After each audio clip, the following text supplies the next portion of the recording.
Big love. Namaste, people. I hope you're all having an absolutely fantasticular. See, I took the word fantastic, I took the word testicle, and I took the word spectacular, and I made one word out of them. That's what you call style. Working the English language, work that language. I like the way you work the language, baby. So how you guys all doing? Hope you're well. I hope you're smiling.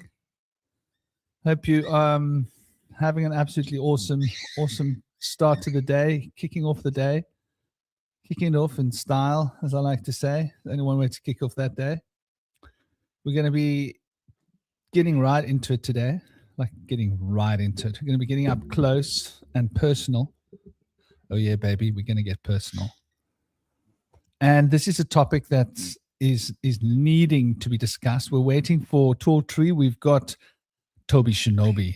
You guys must know Toby Shinobi. Toby Shinobi he's a podcaster. He's also a word decoder, decoding what's going on in the world, looking at the occult backdrop upon which a lot of the psyops are happening, as well as the esoteric wanderings into the spiritual sciences. And we've just been joined by dear brother TallTree. And TallTree, for those of you that don't know, he's a lovely brother. He's a father and grounded homestead starter. I think he's getting into the homestead business. Well, that's the line I think he's going to move into with his chickens and his little home farm he's going to start doing. And also just a very grounded, down-to-earth thinker. It's an honor to have you both here, dear TallTree, dear Toby Shinobi. Toby's at work, so he'll pop in every once in a while when he can. How are you doing? Oh, there it is. Hi. No, you're muted. You're muted. Yeah, brother. Yeah, I'm doing good. I don't know about homesteading, but I'm definitely trying to do something over here. We got 4 chickens, and they are doing great. They're really fantastic. They're big now. They're basically like full size, and I just had to buy more stakes, some 7-footers. Then I gotta get some more fencing because I gotta bring their fence higher because they're really good flyers, and they'll just pop over. They'll get on top of the chicken coop, and then they'll pop over the fence, and then they'll be like, "Oh shit, I gotta get back," and I'll look at the garden, and I'll see one chicken on the edge of the fence trying to get his way back in, her way, whatever. And then we got a bunch of vegetables that I basically just, you just put the seeds in the ground and then it grows. This mustard that I grew is exploded. It's like, so we've had a lot of rain and humidity, and everything is just boom. So my mustard is just like popping off. I gotta go out there today and cut some of it. And then I got these bean vines coming up. They're probably about 2 foot tall now. And I got squash and corn coming up, and a bunch of wildflowers, some sunflowers. But it's exciting because you don't know you don't know what's gonna happen, and then you see little things pop up, and they're teeny weeny, right? And you're like, oh, you're like, keep going, buddy. And you water it out, you're watering, and then eventually they grow up, which is really nice. And then there's other stuff that just doesn't. You're just like, where the hell did you go? You put the old seeds in there, and there's nothing popping up.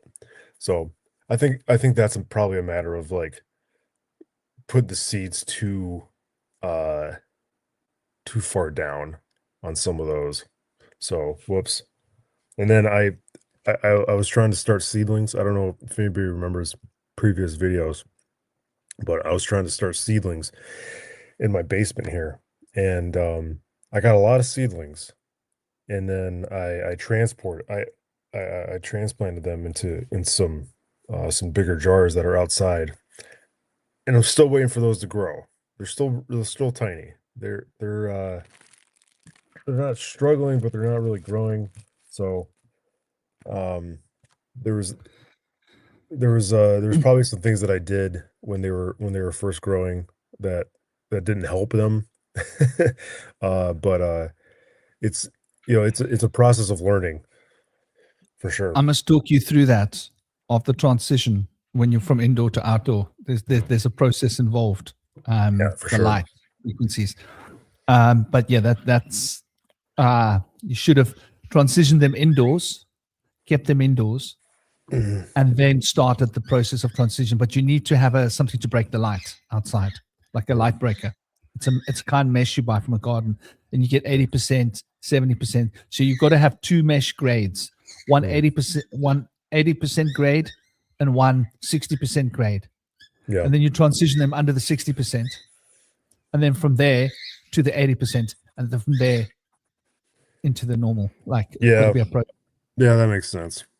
Yeah, But yeah, I planted them, and I kind of threw them out in full sunlight for a little bit, and then I was like, you know what, that's probably not the best idea. And I moved them over to a more shady area, and they seem to like that a lot more. Like I said, they're still alive, they're still there, but they're little guys. they need a root, and the rooting temperature is important. Mm, To have like a heating mat under the rooting is these things make a difference. yeah. And we've got Toby Shinobi, Toby One Kenobi, as I like to call him. Are you in the house, or he might be busy? What's up, guys? Hey guys. Hey, Tony. you with us, man? Yeah, sorry I don't have my God.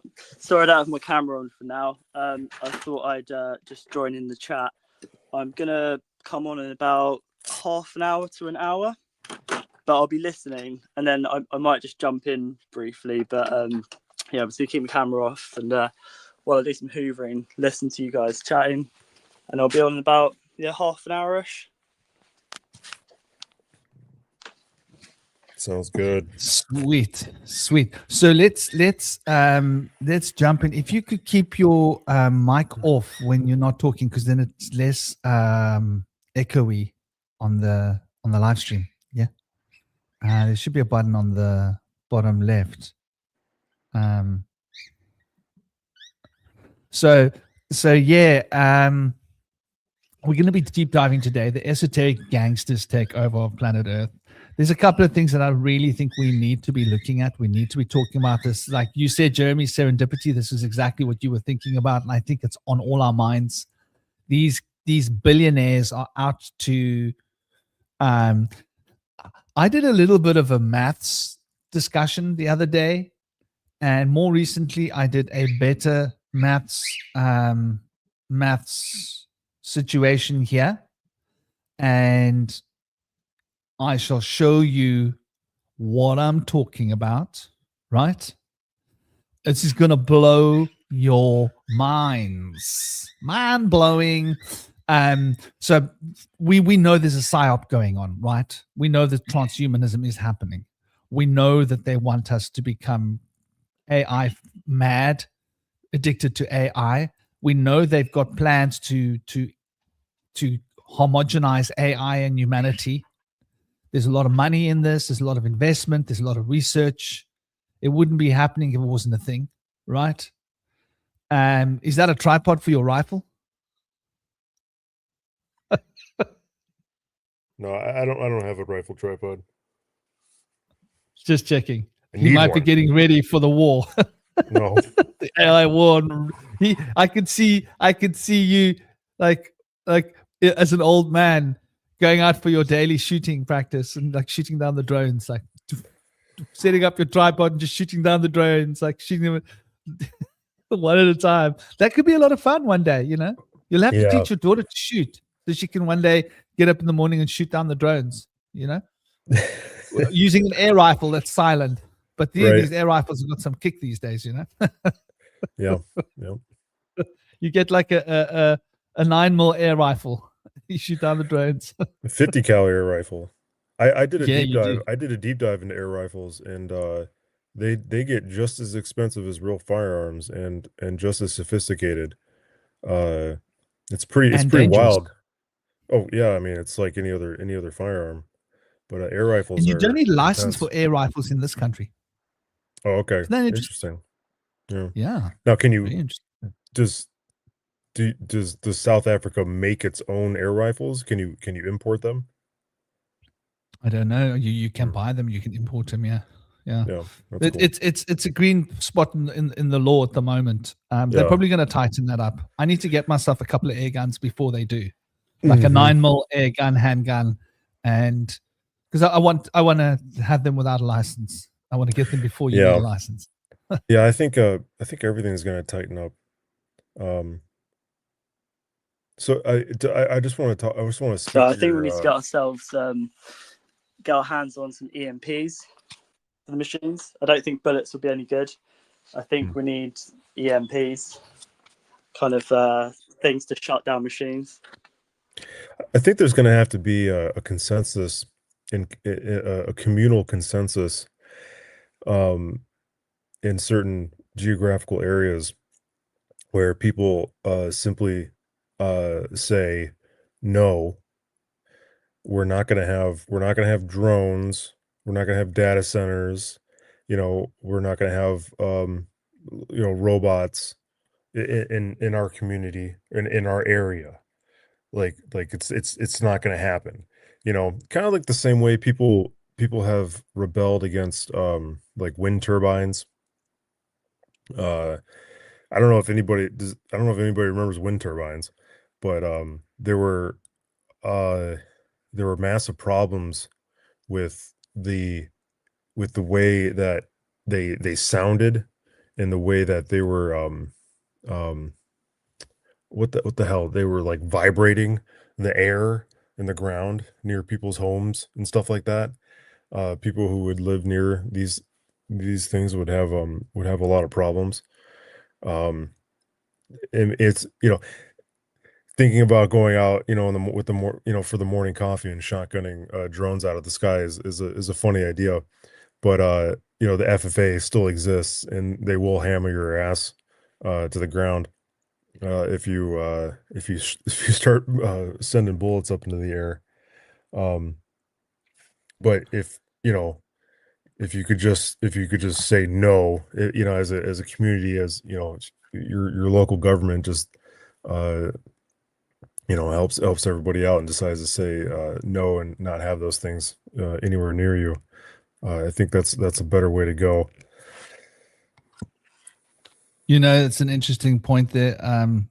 The AI data centers and the Iran war and everything else that's going on, which is really focused around these data centers, if we get right down to it, which is the back burner, something we can sort of touch on the side of. What I really wanted to look at is the depopulation element. I think this depopulation thing is like, it's massive, right? And I hope you guys like my thumbnail. Okay, let's get into the thumbnail. Let's get into it. Let's break that thumbnail down. Let's see where I'm going with the thumbnail. So I'm just going to open a page quickly and share it. No volume. There we go. Let's get it on the front here. So You made all this is you just made all his kids so cute though. Why wouldn't you want them running around?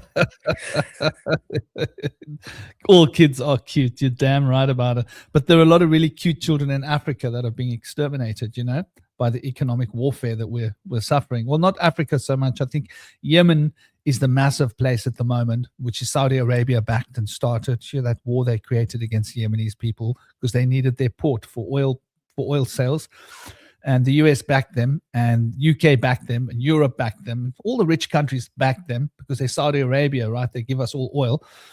And so Yemen is a massive, obviously, we don't even have to discuss Palestine, right? We know what's going on in Palestine. We've seen the photographs. We've seen the drone footage. Their cities are rubble. And that means like washing your baby, feeding your baby, giving your baby clean water and food is obviously an issue because people are suffering. So we know that there's lots of different extermination points on the earth where they are doing black magic rituals, esoteric rituals to remove souls from the earth. Yeah, Jeremy. Yeah. Well, yeah, I mean, I think I've mentioned this before on this channel, how how it really does seem like, specifically, like especially the Gaza situation, which is a genocide.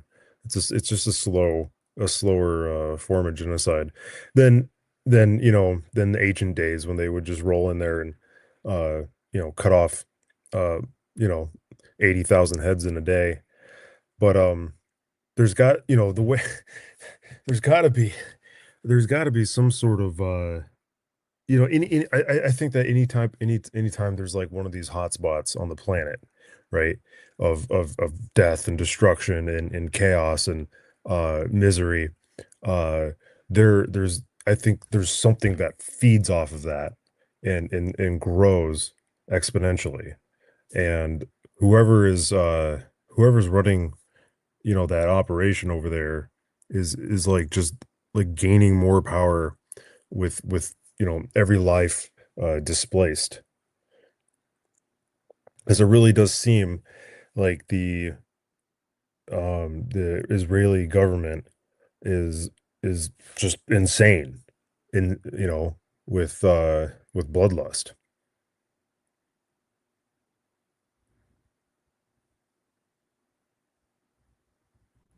And that's definitely the case. Most certainly is something that we have to look out for, and isn't even in question. And I always see the Israeli government as a Zionist movement, and the Zionist movement is not located in Israel. It's just Israel is its HQ. It's a global organization. I just wanted to jump into this repopulation story. I want people to understand the scale of what we're discussing here. So imagine Elon Musk, right? So on the books, officially, Elon Musk has 14 children, right? That's on the books. Now, we know that there's been situations where he's been on planes and he's been sued by waitresses or air hostesses because of him saying, hey, I'll buy you a racehorse if you have this with me, if you do these kind of sexual favors for me and let me have sex with you. And then he's probably cheeky and he says, oh, but don't worry, if I come inside you, I'll give you $5 million and make sure that I'll check in on you every 5 years, that you got everything you need and your kids in the best schools and everything. And so for a woman, that could be like, oh, wow, I could have Elon Musk as a sugar daddy. I wonder how many NDEs have been signed for illegitimate children that he didn't want his current partners and wives to find out about. This is just something off the back burner, because we know that billionaires have exotic appetites, and there is evidence of his exotic appetite that have been captured, and he has ended up in court because of it. So how many didn't end up in court because of NDEs? And I bet you when you're worth that much money, you've got publicists that keep your back covered, the same as celebrities, right? In order to keep your company name and profile clean, because there's so many billions of dollars riding on it. So, but let's just go with the official number. So imagine that Elon Musk has had 14 children, and imagine this is a trend that the billionaires want to do. And I don't see any reason to believe it wouldn't be. Because if he had 14 kids, like my son's probably going to take after me like I took after my father, right? And very often you're going to find similar trends and similar attitudes and similar practices. If the father's a racist, the child will be a racist. If the father's a musician, the child will be a musician. It's not uncommon for things to travel through families. So let's just say hypothetically, in a situation like Elon Musk, especially with modern technology, it's possible for girls too. When you're a multi-billionaire, you can pay young teenage women to have your baby for you, right? So that you can keep your figure nice and supple. And this is typical with billionaire wives and women. They don't want to ruin their bodies. They want to stay young and fresh. They'll rather pay someone else to have their baby. It's much easier for them. It's less hassle. And they don't have to go through the pain of childbirth. Why should they do it when they can just pay someone else $1 million to do it for them? So this is something that is a thing. So with that in consideration, let's just say hypothetically that each generation of Elon Musk matched him for the same number of children. How many children do you think he's would have come into the world after Elon Musk's grandkids? Let's say 7 generations. Just off the top of your head, Jeremy, what kind of a number would you be looking at?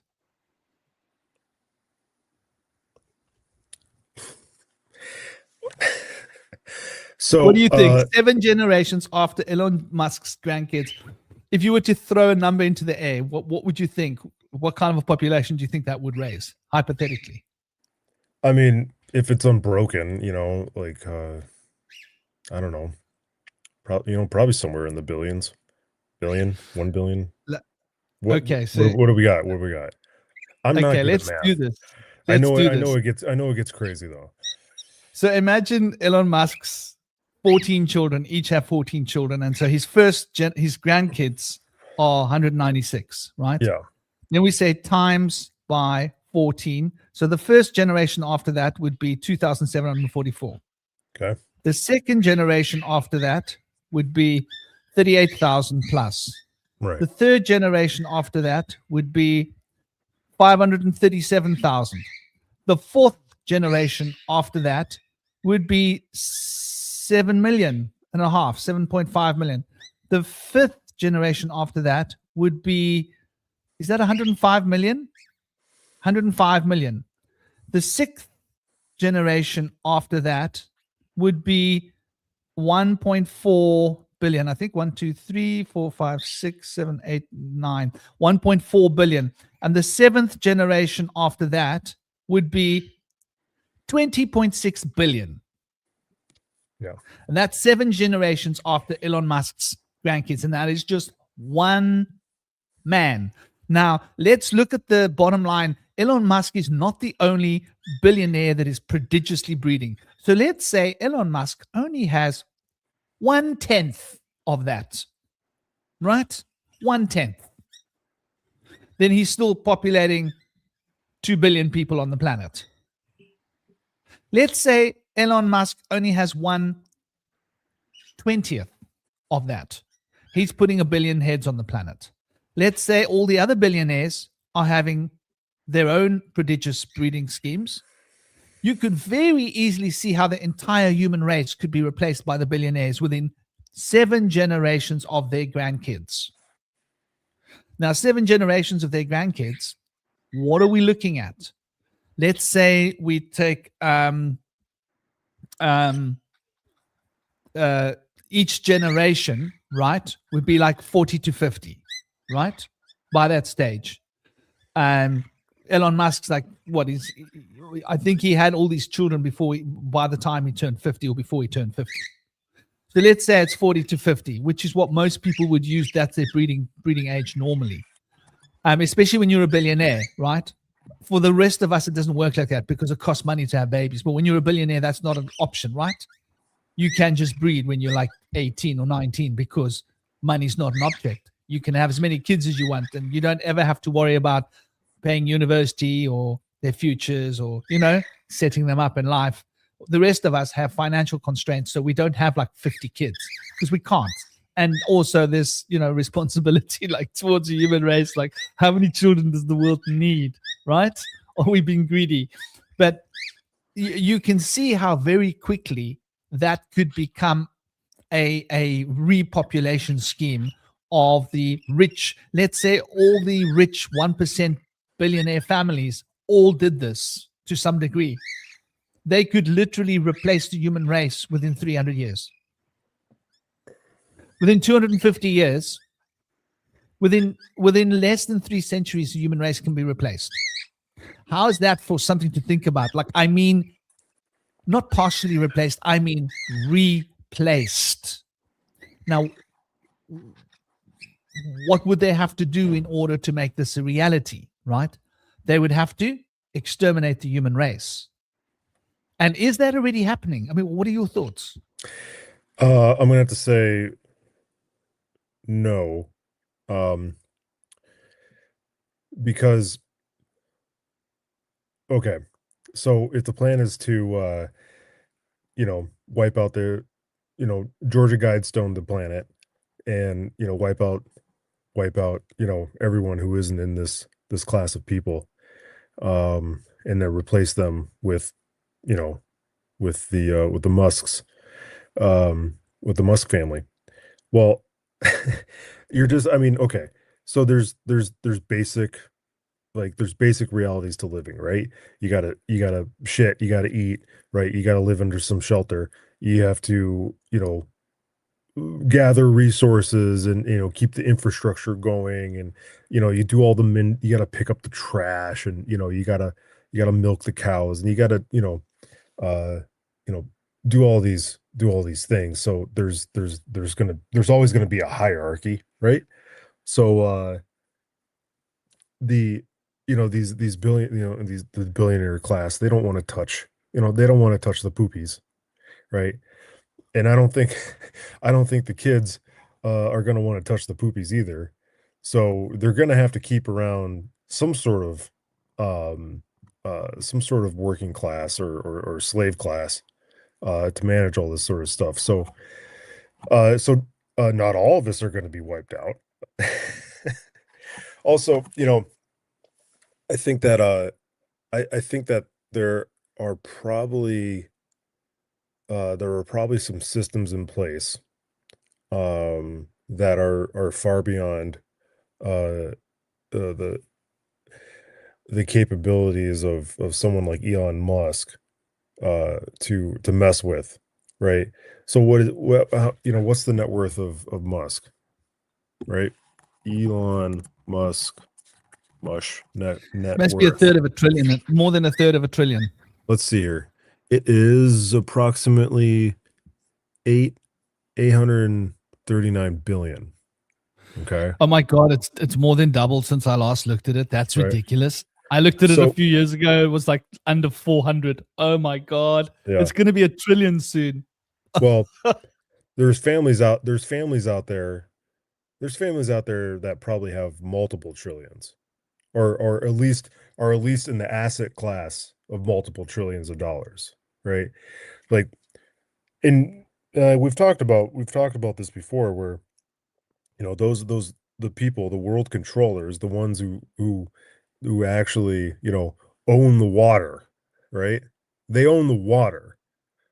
You're not they're above people like Elon, and they're people like Elon are like assets to them, and they can be controlled, right?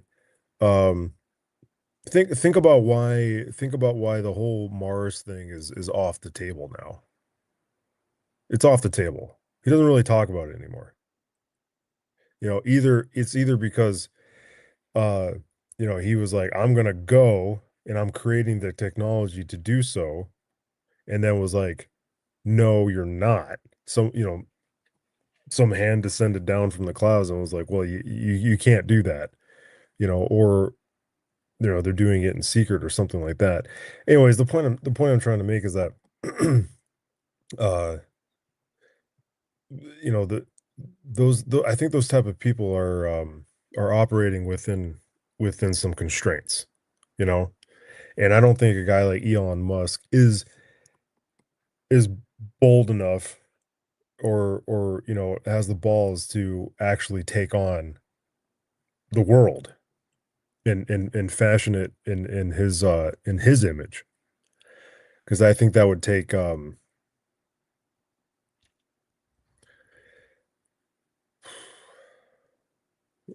sort of war.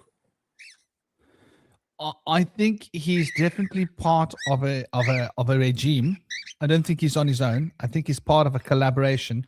But having close to a trillion of the world's currency is a significant chunk of money, right? It's a significant chunk of money to be in control of for one man. And that's on the books. I bet you he's got cryptocurrency that aren't on the books. I bet you, right? And all that shit, all So- that shit's controlled. Like the 800 billion. That's not like liquid cash you can just go around and throw around. That's that's assets and stuff like that. All of that shit is controlled. All that stuff can be deleted at any time. Crypto can be taken, right?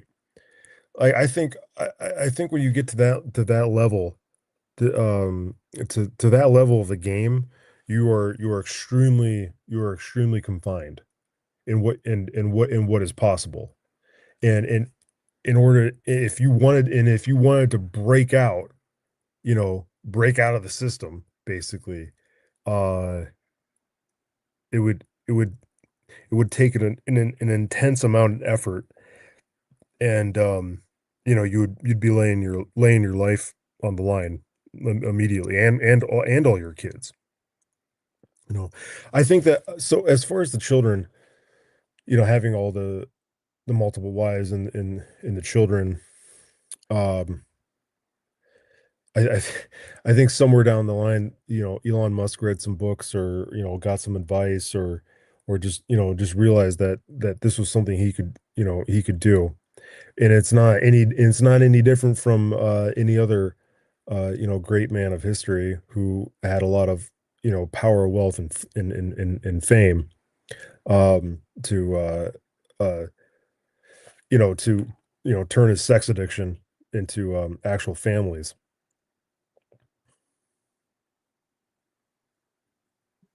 I just want to respond to what you were saying a minute ago. Yeah. And if you could just mute your mic while Sure. it sounds like there's a bit of disturbance on the StreamYard. I wonder if the people in the thing are experiencing. I hope not, but I find it makes less issues for the audio. Yeah, if there's two mics not active. Especially the laptop mics, they tend to be very broad sound. They pick up everything. So the reason I'm sharing this is we all saw this a while ago. China's dancing robots, how worried should be. This is an article from the Guardian newspaper in the UK, and anybody in the UK or that knows, the Guardian is like the best normie newspaper that there is. They're more conservative. They don't make like, whoa. It's not like the Daily Mail or that rubbish, which you can't even call news. So, okay, eye-catching martial arts performance at China Gala had viewers and experts wondering what else humanoids can do. And I won't push play, because if I push play, then I'm going to have YouTube like saying that this is like infringement. But you've all seen it. Go and take a look if you're interested. Just Google that, The Guardian and China's dancing robots, and you'll see the video for yourself. These robots can do everything that a martial artist in Kung Fu can do, and arguably they can do it as well. Arguably they can do it better because they're physically stronger, right? They're made out of metal. They can have hydraulic things. They could probably punch through a brick wall, right? Where a human being would have challenges punching through a brick wall. But this is just one example of these robots. And the display was impressive, but prompted some wonder. If robots can now dance and perform martial arts, what else can they do? So the experts have obviously got mixed opinions about this. Oh, by the way, that robot that they put on display has it's the same number and registration as the Terminator film robot. I don't know if you know that. So that's interesting. The film Terminator, that robot, that's what the registration model number of that robot is. It's a a T50 or a T40, whatever it is. I remember looking at that like 6 months ago or however long it was and thinking, wow. But so my point being this, they have AI systems, and big love and blessings to all of you in the chat. Welcome. Namaste. I hope you guys are well. Hope you guys are thriving. We've got Gaz in the chat. We've got D Love. We've got Carly. We've got the Star. We've got Howard. We got Systems in the chat as well. And everybody else that's been in here. Big love and blessings to all of you. I hope you guys are well and thriving. Hope you guys are having a great, great day, and that it just keeps getting better. But yeah, back to the point I'm trying to make is we've got AI systems now with these robotics, right? Automated factories run by AI systems with robots that can do everything with their fingers and their hands that a human body can do, right? So there is literally nothing that they need human beings for on the planet anymore. They've got street sweepers. They've got chefs. They've got waitresses. They've got shopkeepers. They've got builders, right? They've then got automated factories that can make the cars drive themselves, right? They've got AI systems to run the grid, the electrical grid, and organize the water systems. They've even got AI systems that can that can help in the development of technology and the improvement of technology and troubleshooting technology. So they've got pretty much everything. The physical human is no longer required for the billionaires to live their lifestyle. We were important maybe a few decades ago on the books, but now we are 100% redundant. Now, in the event that they wanted to remove the human race, how would they do it? Would you think it would be an all-out war? I don't think so. I don't think they'll line us up and shoot us. No, I think what they would do is they would take a spray and put a spray on our food, right? And they'd probably start with something called Atrizine. Now, for those of you that don't know, Atrizine, let me show you. Atrizine is the most widely used germicide on Earth. I think it's the most widely used, and this is just one example of it. So what do they say here? While atrazine is one of the most widely used herbicides globally, calling it a germicide is a misnomer. Okay, excuse me, I'm not a chemical engineer. It's a chemical herbicide used specifically to control broadleaf weeds and annual grasses rather than a germicide. So it is called an agricultural staple, right? And it is sprayed primarily on crops like corn. Think of corn syrup. Think of corn oil. Sorghum, sugarcane. Think of sugar. Think of what everybody's eating. Corn and sugar, corn fat, corn oil. Corn is put into all the processed foods. So a lot of the human race is eating this. It is highly persistent in soil and groundwater, making it a frequent contaminator. I want you to understand that once it gets into the water, it's persistent. It doesn't want to leave, right? It is classified as an endocrine disruptor and has been shown to cause birth defects and adverse reproductive effects in wildlife. Now, those are the official research papers. For those of you that are interested, atrazine induces complete feminization and chemical castration in male African clawed frogs. This is one of the things that Alex Jones was talking about, and everybody was joking, laughing at him. He was going, yeah, man, people, it's making the frogs gay, all that story. And he was like, they're exterminating you. Yeah, Alex Jones. He's apparently fake. He's apparently part of their crew. But he's been warning us for decades that they're trying to exterminate the human race and that they are doing it in a very careful and mechanically subtle way. They are putting it into our food. Now, this particular herbicide is sprayed onto just about most of the soil. Once it's in the soil, it's persistent. It gets into the groundwater. It gets into everything. So our food is basically laced with this. Now, what else do we know about this, right? What else do we know, right? So we know it disrupts the aromatase enzyme, right?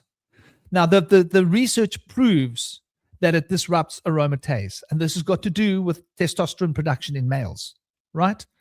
We know this. This is what the research proves. Now, if you Google, the AI will tell you that it's not proved to be dangerous for humans. Okay, let's use our own intelligence, right? They don't want us to figure out how dangerous this stuff is, right? Because if we do, we'll demand that they stop using it, right? There's a reason why they're using it, not just because it's cheap, but, and this is what we're talking about, the billionaires control all of this. So we know that this aromatase enzyme is disrupted, and this is what causes the production.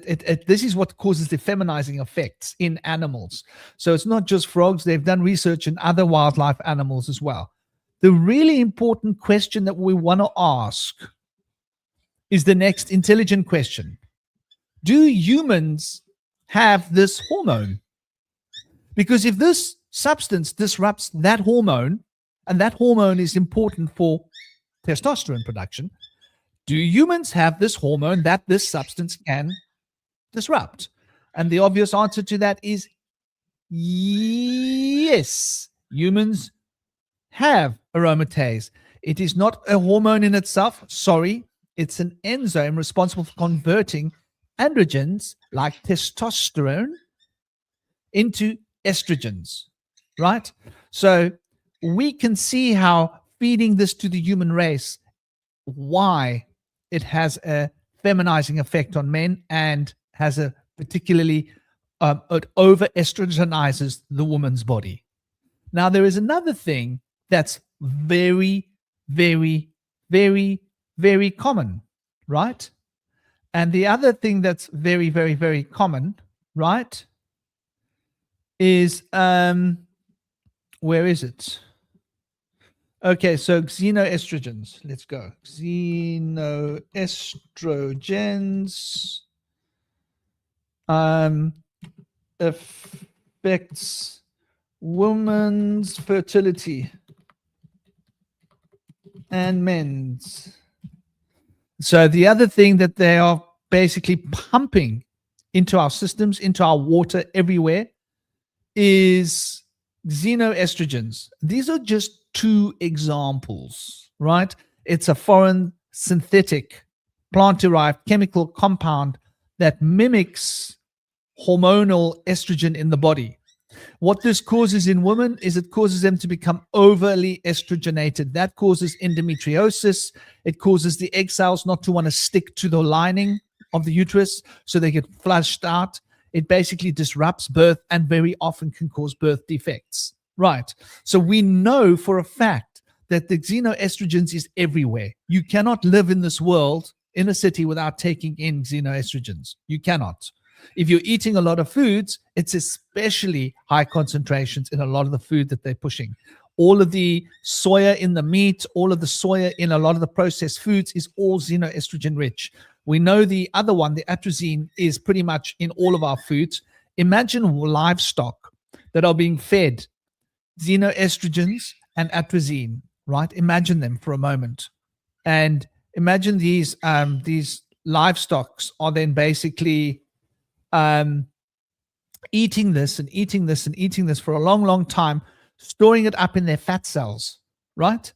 And then you cook the meat and that gets released into your meat when you eat it, right? Or the fat that isn't cooked, you eat that fat. You're taking in high concentrations of xenoestrogens and atrazine, one whack, because they use the soya and the feed.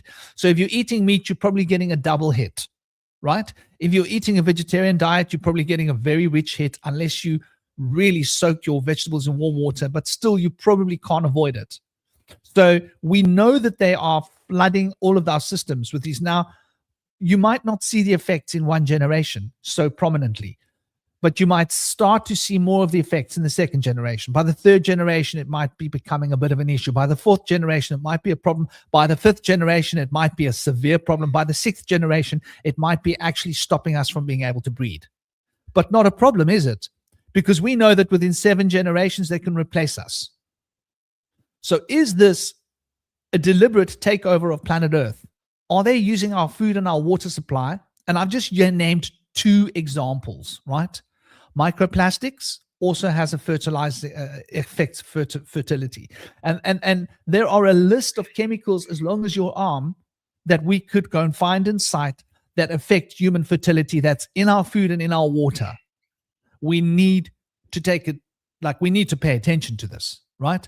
And just because it hasn't hit us yet doesn't mean it won't. It's like, a lot of people, they might be like, well, I ate McDonald's yesterday, I'm still healthy. I've been eating McDonald's for the last 2 years, I'm still healthy. Yeah, mate, wait until you're 50. Let's see how your heart's beating, right? If you live on a McDonald's diet, let's see how healthy you are by the time you get to 60. Let's see whether you're living on like a machine. having to replace your organs with synthetic organs. So you can get away with eating McDonald's once in a while. You can get away with it eating it for a month, but you can't live on it. And in the same way, we might be getting away with what these poison toxin levels are in our food and in our water and in our surroundings. But there will come a point where the saturation will reach a certain level and humans will no longer be able to defend themselves again. And so I think there is definitely an extermination of the human race that is already happening. And since COVID-19, you will notice that the deformities of babies and the miscarriages have gone through the roof, exponentially greater. So they've even got vaccines, right? The vaccines also affect fertility. And now they're pushing the vaccines on the newborn children, 20 vaccines by the time that baby turns 1. If we do vaccinate our babies the way they want us to, that by the time your child turns like 5, they've had like 40 vaccines, right? By the time the child turns 18, they've had like 100 vaccines. By the time that child turns 30, 20% of their ability to procreate is decreased. And what about their children and their children's children? It will get to the point where not everybody will be able to have babies.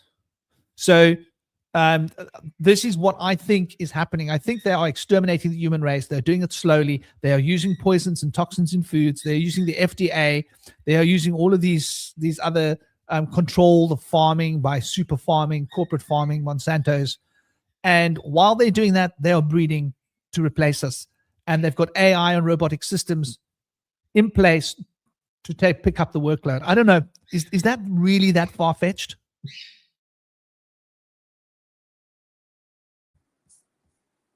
No, I think everything that you're saying about the food and stuff is 100%. I think you have to think about it. Yeah, well, of course, the food is not good. Like the food, like if you like when I say the food, I mean you go into a Target or a Walmart or your local grocery store, and you start reading labels on a lot of the stuff that they have in stock, and pretty much everything has, let's just say, high fructose corn syrup, which is, it's like sugar. It's this distillate from corn, and too much sugar in your body, and not enough movement combined with a sedentary lifestyle, you're gonna get fat, right? If you get fat, you're inflamed, and if you're inflamed, you feel like crap, and if you feel like crap, then you're probably gonna try to relieve that feeling by taking some medicine, and so on and so forth, and thus with enough people like this, you uphold an institution, which is the medical institution and the pharmaceutical institution and the cancer institution and all this other stuff, which are topped by people who just want these systems to keep running, right? Because of the money, right? Because the god of money is real, and wants your blood, and it's hard for the human being. So I mean, the human being has just like kind of a very basic physiology and psychology, and it's easy to hack, right? Because we all want the same thing, right? What is it? The hierarchy of needs is very real. And so food is delicious, and the things that taste the best, we will orient ourselves towards and consume, right? And it takes a lot of self-discipline to just forgo all that stuff and stay on this very narrow path of nutrition, and not a lot of people can do that, because life overall is just very stressful at the moment, because you got to pay the bills, and you got to work, you got to pay the bills. Kids need daycare. You have car payments and just taxes in general, and you got to work, and your wife has got to work, and it's exceedingly difficult to remove yourself from the system, and and live in such a way that you can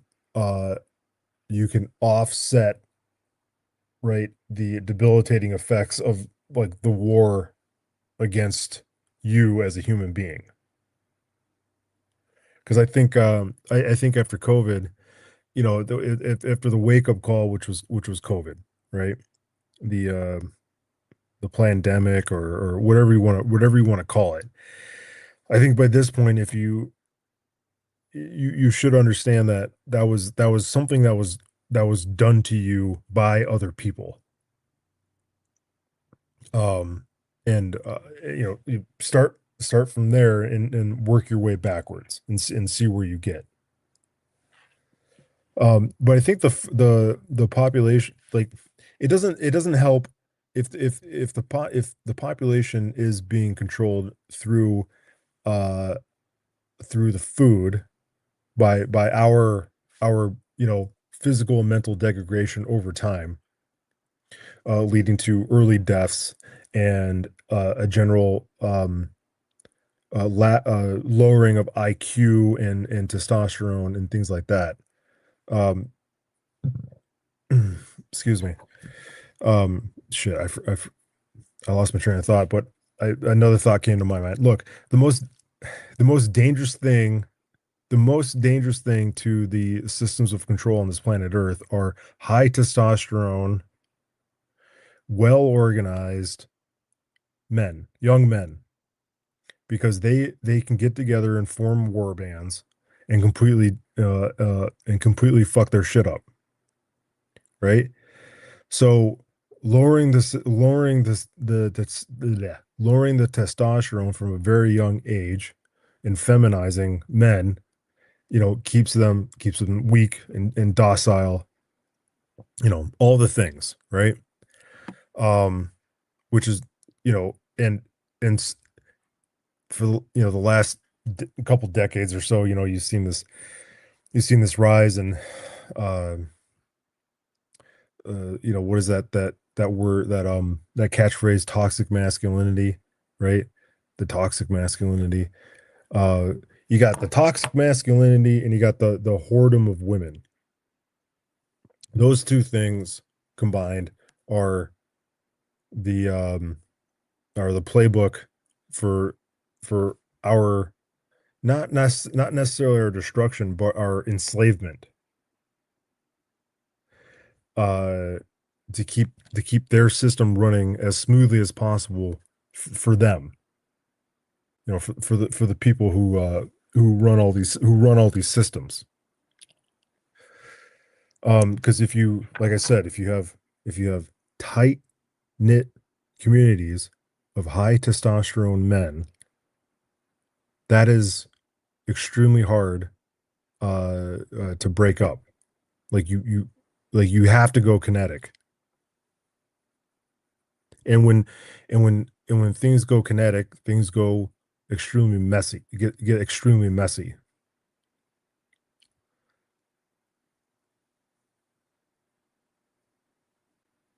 Yeah. That's exactly right. I'm glad you put that up there, because high levels of testosterone in men keep them, exactly like I said, keep them stable, calm, and happy. Really, testosterone will make you happy. And men get angry and erratic when they're too high or too low. When they're too high in estrogen. Well, or testosterone. If it's too much or too little, it causes irritability. It's got to be that sweet spot. Yeah. Toby-Wan Kenobi, did you want to say something, bro? What's up, guys? Yeah, sorry, I'm only half here today. What's up, Jeremy? Because I'm kind of working in between talking when I can. and I've been making notes. Yeah, just with the etymology of cyberkinetic, because you mentioned kinetic, and I've just looked up what it means, and it means motion or movement.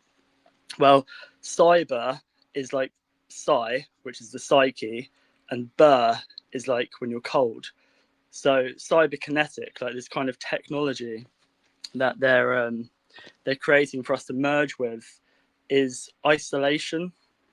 It's like being frozen, like the coldness of the psyche, the cyber kinetic. So I just wanted to throw that out there. And yeah, it's interesting because you mentioned Alex Jones a little while ago. I'm just reading from my notes. That's why my camera's not up. Alex Jones' dad was in the CIA, and there's a reason Alex Jones spoke about Atrizine, because a scientist, a very credible scientist, was going to come out with the information. So Alex Jones, being an insider, came out with it first. So he was like the fool, the jester, going, "Oh, they're telling the frog's gay," and then, you know, some people listened to him, but because he's a comedian, most didn't, and there's a reason that he came out with that. Lots of information he does come out with is true, but he's controlled opposition 100%. The same as Andrew Tate, who's talking about testosterone and toxic masculinity. Like Andrew Tate's dad was also in the CIA. So these people, like Elon Musk, is just one of the many foot soldiers, and there's many different levels. You have Andrew Tate being another one. What's interesting about Elon Musk is that Elon Musk, not so long ago, tried to get Stephen Yapsley, aka Tommy Robinson, to become the Prime Minister of the UK. And Elon Musk has been funding him, and he actually bailed him out of prison, I believe. And there were, in the Epstein files, there was letters from Epstein saying how cheap Tommy Robinson was. Well, Elon Musk is just like another Epstein, messing around with like trying to have as many kids as possible, probably messing around with genetics and stuff. He works for him, I'm sure of it. Whoever Epstein works for, Musk works for as well. And then Tommy Robinson is a lower foot soldier. But what's interesting about this whole X is that it's a cross, and Christ died on the cross. Well, Christ being Christ consciousness, or like the Christos, like our awareness, that is dying on the cross, which is X, which is Elon Musk's brand, basically. The Christos, the Christ, our consciousness is being suppressed by this tech. Like people glued to screens online, Twitter, Facebook, they're just there for people to have arguments, to extract our energy so we don't focus on the real world. And it's interesting with the Tesla bot you were talking about earlier. Did you notice that Joe Biden looked like a Tesla bot? That Joe Biden was one of those machines, and I'll tell you why. Because I've seen a video which I've been trying to find for a while of him walking. There's one video of the Tesla bot and one video of Joe Biden. They're the same. There were so many instances where Joe Biden didn't speak. What's happening is that they're trying to merge machines and humans, but it's not just implanting machines in us, it's having them walk amongst us.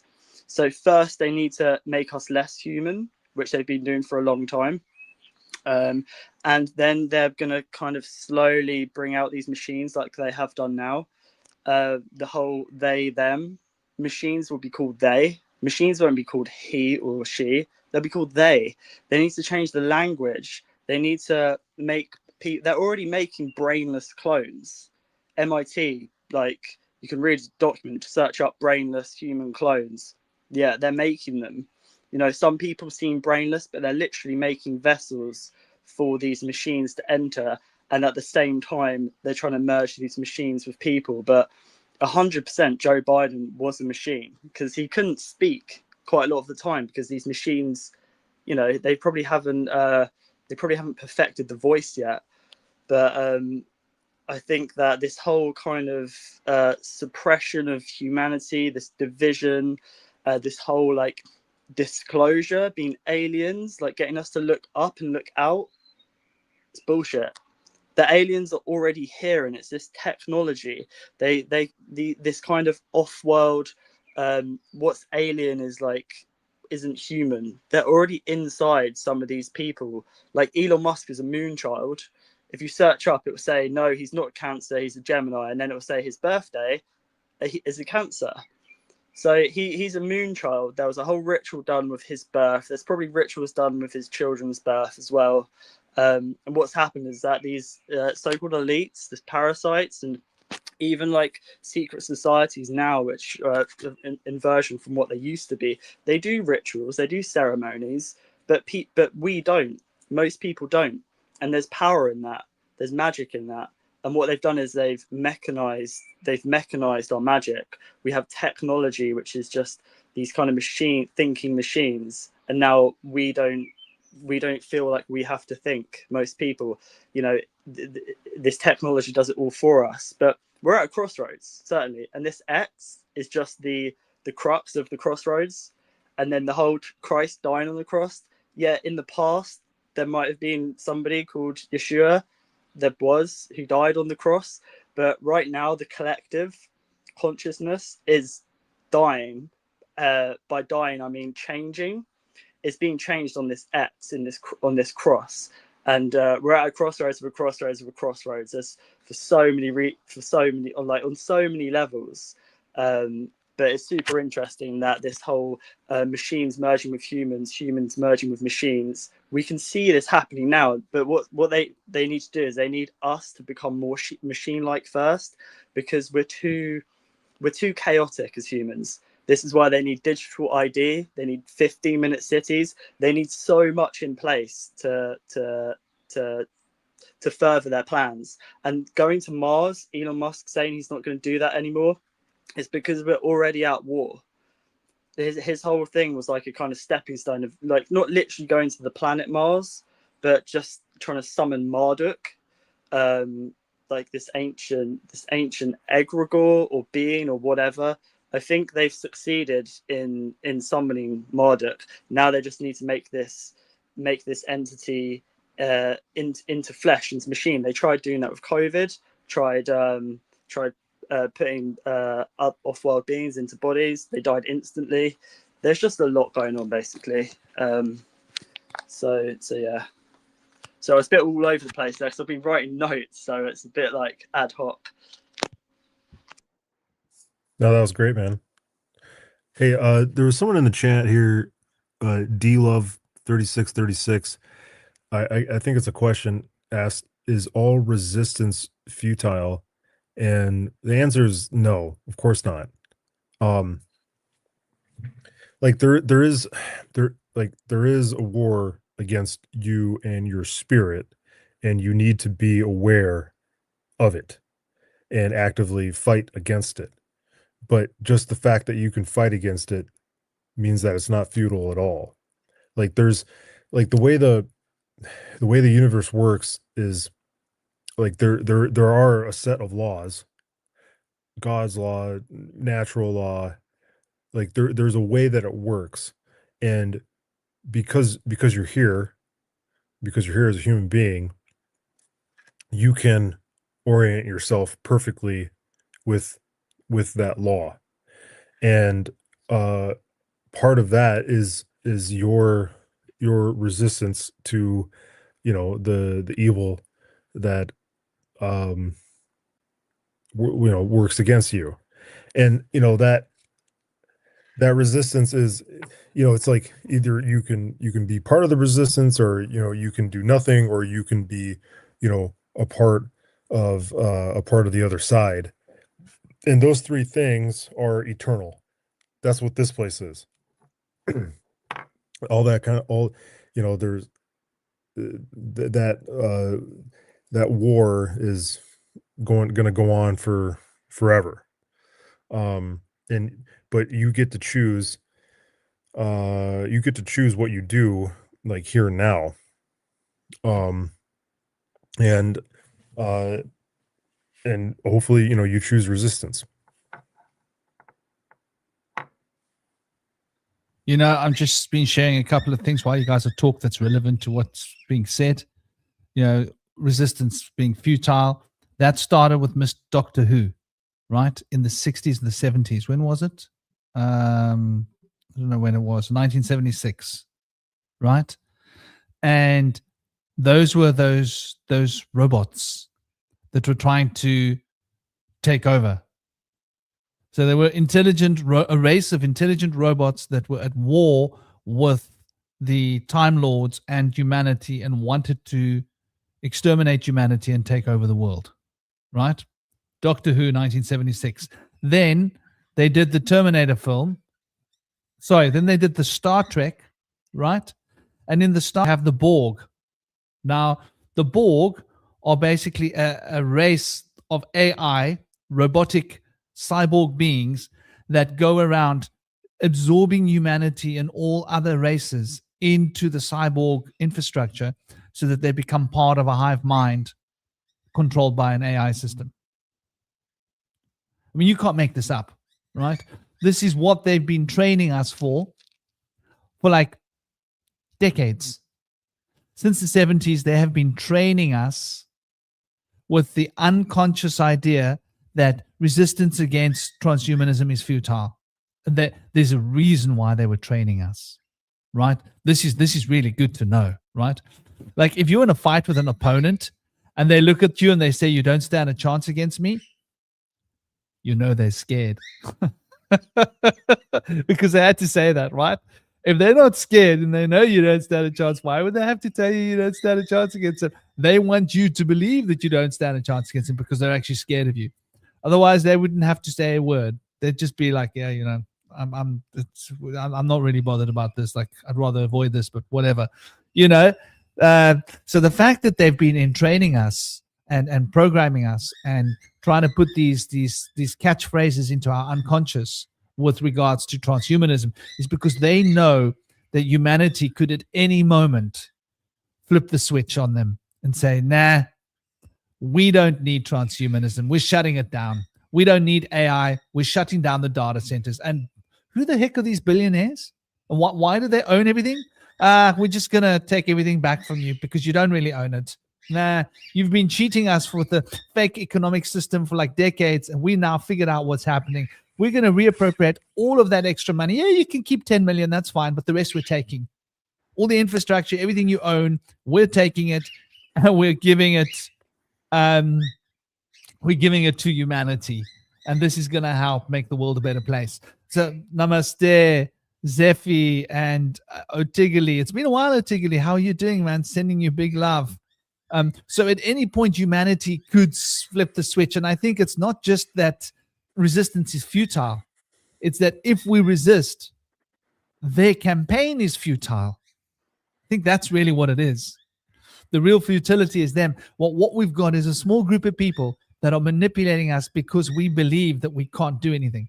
The moment humanity stands up and goes, you know what? We've had enough. You're not spraying our food with that anymore. We're done with it. Oh, Monsanto's is insisting. Here we go. We'll just nationalize everything. We'll take everything away from Monsanto's. Now you don't exist anymore. In fact, we'll take Monsanto's license away from them. They don't exist. Why? How are you going to do that? Well, we've got people with guns that are going to come to your factories and chase your employees away and tell them they don't work there anymore and take over the property. And this is going to happen in every state. And if you don't like it, then, and by the way, if the government or the police think you're going to get involved, everybody is going to come and support them. The entire community will be there. So the police will be having to point guns at their own family. Don't think it's going to happen, buddy. That's coming. Yeah, I mean, I think everything you're saying is definitely coming, because I think that there's a lot of people. I think there's a lot of well-armed, organized people that have come from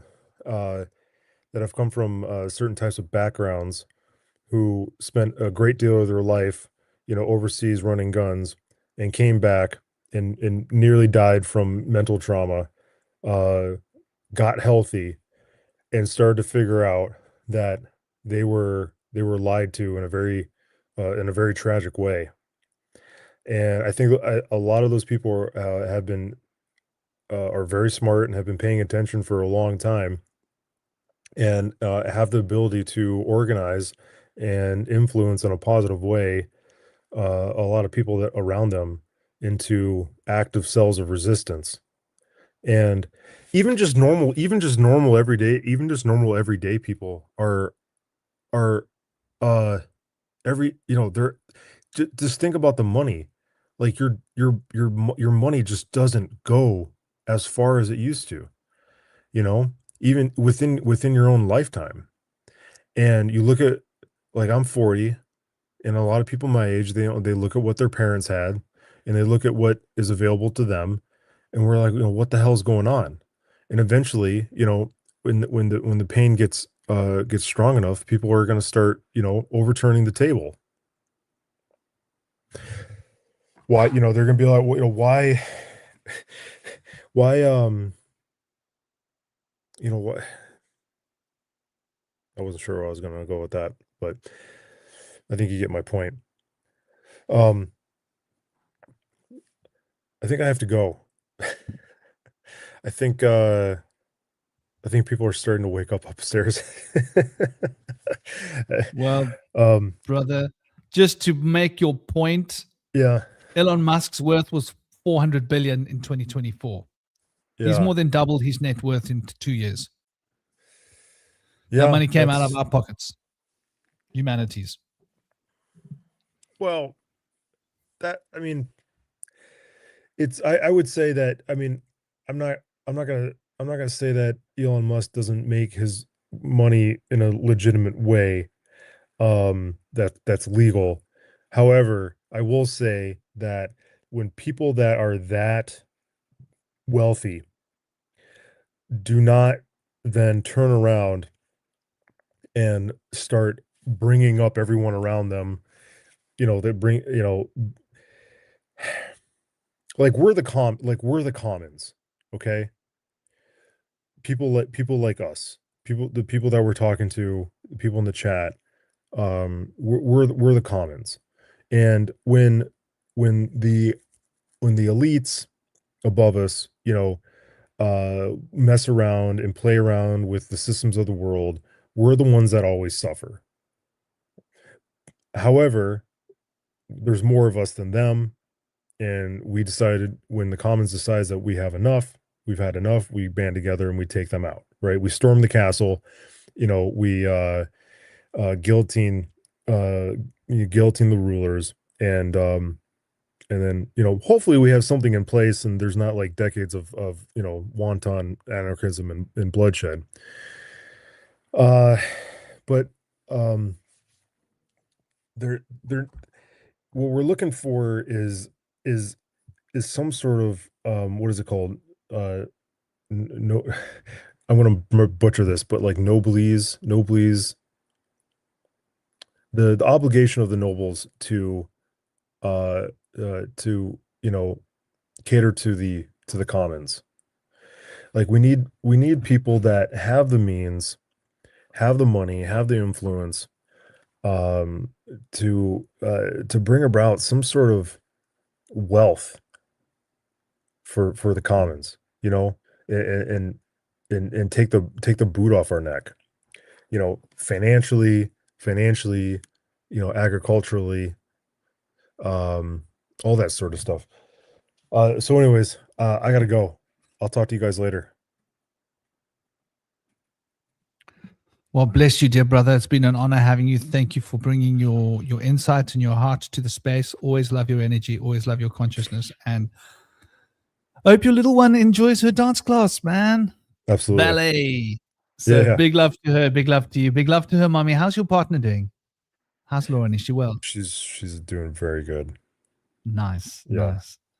And you are too, I'm sure. I haven't seen any of your sword nunchucks tricks, but you'll have to keep them coming. You should get your YouTube going where you show the world some of your I'm working training on it, man. I'm working on Yeah, it. man. Yeah, man. Big All right. love, dear brother. All right, Om love you Shanti. guys. Love you too. Okay, Take care, man. Yeah. Take bless. it easy. Yeah, brother. So I've just searched up about dialects, because what was coming to me was dialectic, when I was thinking of dialects, like communication, speaking, like the mind. So what's interesting with the dialects is that they have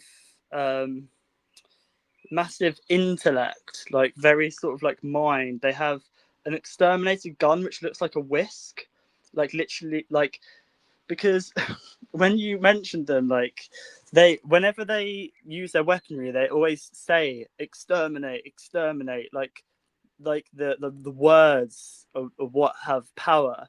Like there's this mind virus which is making us think that we're going to be exterminated. And then they have a manipulator arm, which is like a plunger arm as well. So it's basically they just manipulate people's minds, and they're like a little brain in a in some armor. And I was just searching up ways you defeat Daleks, and it says by disrupting their force fields, targeting their eye stalks, or using high yield explosives, which is very interesting. But yeah, it's like these Daleks are like little brains in these machines, and I think that the way you overcome a Dalek or something that lacks any emotion is by perhaps not resisting it, but just using emotion, using your energy in motion. You know, rather than fighting it like head on, because I think that their armor is probably stronger. But like, I think it sounds so cliche, but with like armor meaning amour, which is love in French, that's our force field, and that's the force field which these machines, these entities, whatever, or egregore rather, is trying to deplete. It's trying to deplete our force field so that it can get into us, so that it can manipulate us. Because some people can be manipulated, but not all people. And I think that the powers that be, whatever, they need a certain percentage, like probably quite a lot, to be able to carry out their plans for global dominance. Like, we think we're dominated at the moment. Really, they're trying to do everything that they can. This is why we constantly have all of these psyops. Like, even think of viruses like monkeypox, that went away, meningitis, that went away, now it's Ebola.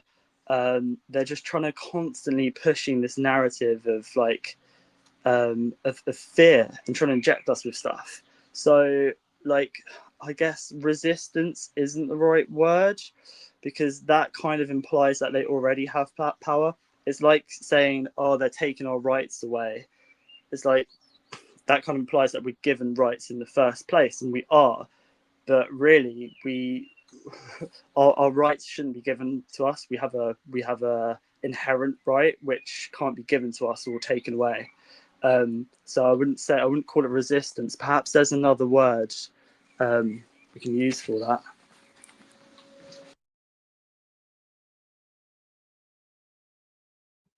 Yeah, the word that we used to use in the UK activism, which you're gonna like, is called Rebellion. No, we had a really good phrase that we use. It's called public. It's basically a word that means that we won't behave. You know, when your child is misbehaving, what's that word? One word that implies like they're not going to follow the rules.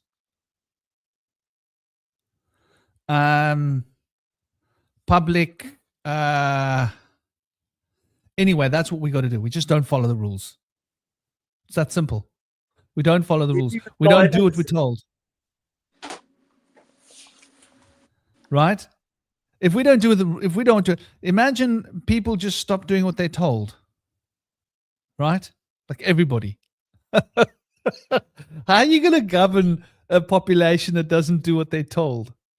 Think about it. It's just like it's not gonna work. And so that's really what we got to do. We just got to ignore the laws and follow our own moral compass as a humanity, and do what we know in our hearts is right, and find community guidelines that we as communities facilitate and agree upon, having no officiality and official. So basically what we're talking about is true anarchy, right? Because people believe that anarchy has no rules. That's not true. Anarchy has no rules orchestrated by a central body. But within anarchist systems, there are still consensus between the people that people agree, right? This isn't okay. But it's a consensus managed by the people, and there's no administrative body to administrate those rules. It is done by the people, for the people, of the people. And that's like really what true anarchy is. And a lot of people don't appreciate and understand this. So I think like that's really like the key. One thing I wanted to point out here, of what Jeremy was talking about a minute ago, and I think it's so important. We were talking about the money and Elon Musk and all these billionaires. And I'm using Elon Musk as an example here. I just want you guys to see this, right? So why has Elon Musk doubled his money? In other words, how did Elon Musk make more than an average of, I think in the last year, Elon Musk has made more than $250 billion in the last year. How do you make $250 billion in a year? What do you do? Well, let's take a look. Let's dive into this.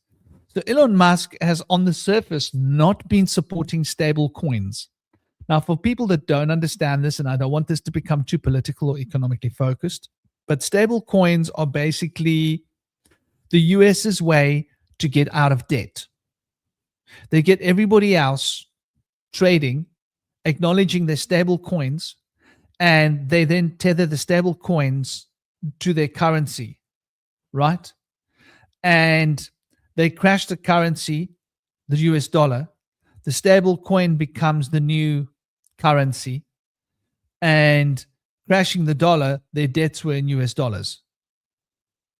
And in the process of this transition, they're getting everybody else to invest money, well, through the use and through the backing of stable coin to basically back their debts. So they've got the whole world paying the debts off. And it's very ingeniously organized the way these stable coins work. For those of you interested, go out there and research it. There's a whole story behind the stable coins. Now, on the surface of it, on the face of it, Elon Musk is not backing the stable coins, right? However, when we look a little bit deeper, so Elon Musk wants X wants to become a native fiat payments system. I want you to look at that, which means he's in bed with the US Treasury and the US government, right? Which is now going to become X money, right? And his ambition is to transform X into an everything app, right? So that it's got integrated financial systems, market speculation, frequency, everything that it can be trading. Now, with this in mind, there's a lot of speculation following the legislative discussions such as Stable Act in the US, right? And the Stable Act in the US is really got to do with the transparency and the accountability for better ledger economy and all of this. It's a comprehensive piece of US writing that he's been sort of pushing. And you remember the story with him and Trump, before him and Trump had like a bad date. Elon Musk and Trump got together. That was basically a way for US to pull their funding for transsexual people. So the US was funding transsexual people all around the world, and they were giving people money to get operations and giving people money to get free drugs. so that they could promote the boys becoming girls and the girls becoming boys, right? They spent a lot of money on the advertising campaigns and the promotion of these ideals on one hand, and on another hand they backed it with actual investment and money.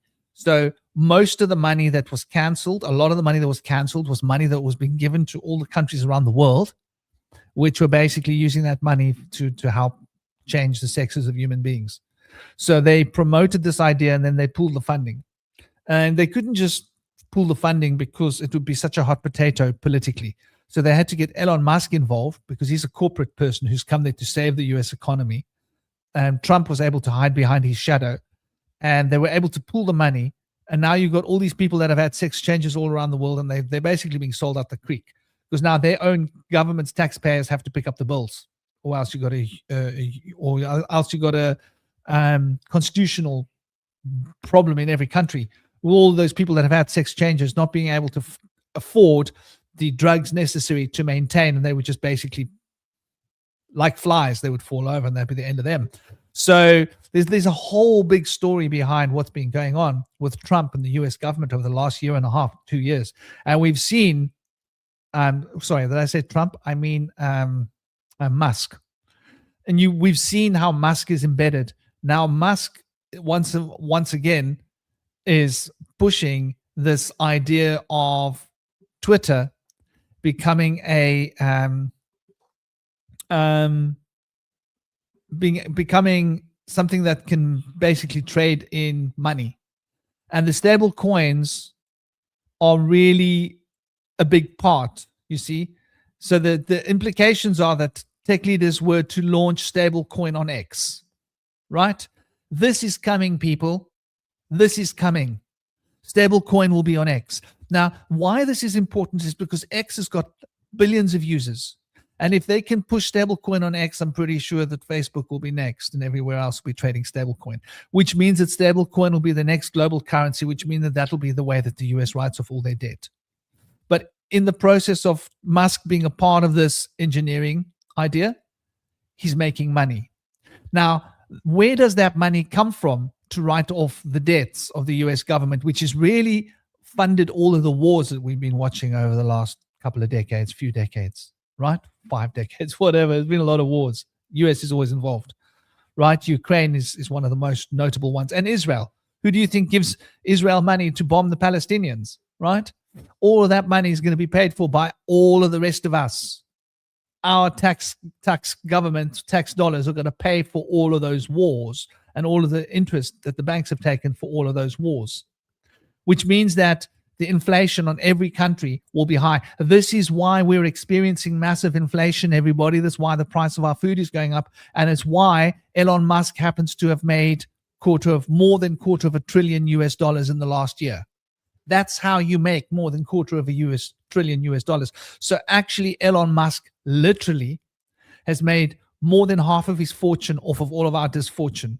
And we are paying for it when we put fuel in our cars, buy food for our children, pay rent, buy electricity. We are paying. And a portion of that money that we are paying goes directly to Elon Musk because he has contracts with the US Treasury and the government, because he's going to become the face that pushes out these stable coins, and they need these stable coins pushed, or else the US debt is a serious problem. So this is just an example of a very subtle trade war between China and the US that Trump found a backdoor out of, using his butt-slamming buddy, Elon Musk, as a co-conspirator. And then, of course, Musk and Trump had to have a little bit of a lover's spat. And because it's all for the camera. Let's face it, it's all for the camera. It's not real. In order for Musk to then step back and be neutral, but then decide that, you know what, stablecoin's a good idea for Twitter. And the moment that happens, it becomes the global sort of next currency. So watch the space and understand later why Trump made so much money, because Trump signed contracts and made agreements with the US Treasury and the government and all of the corporate structures that are related to the government and all of the military contracts. Why is Musk made so much money? Well, airplanes, space, weapons. Musk has got a huge connection with the US. And so there are a lot of contracts. There are a lot of monies changing hands backstage. And a lot of those monies are taxpayers' monies that are going into Trump's pockets on the say-so that the global community is going to pick up that bill and pay the other bills. So there's a lot to look at this space when it comes to the financial sort of story that we're all witnessing, and just exactly how this works. I don't know. Are you busy, Toby? What do you think? Yeah, I'm here. I'm gonna have to shoot off in a sec.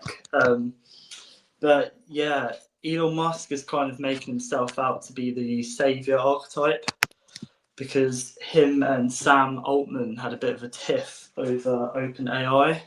Because Elon Musk wanted OpenAI to have restrictions or something like that.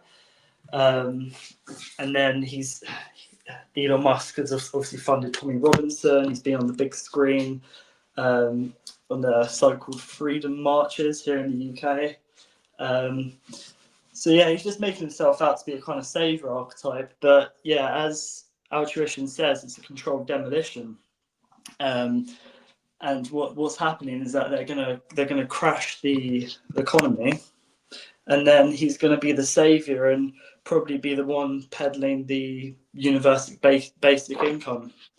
So yeah, I mean, I don't understand how people can like Elon Musk. Really, he's just a front man as well. I don't think he actually makes anything.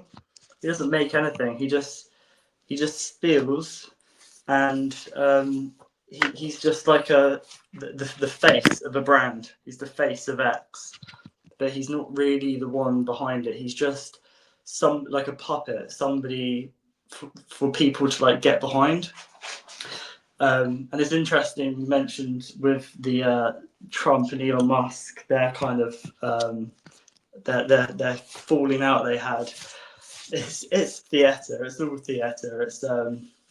It's wrestling. I think Trump used to be in the WWE or something, I've heard, and now he's actually making a ring inside or just outside the White House. Obviously, the whole situation with the ballroom as well, and that whole kind of scripted event, so that he could make another ballroom inside the White House. It's all a show. It's all a show.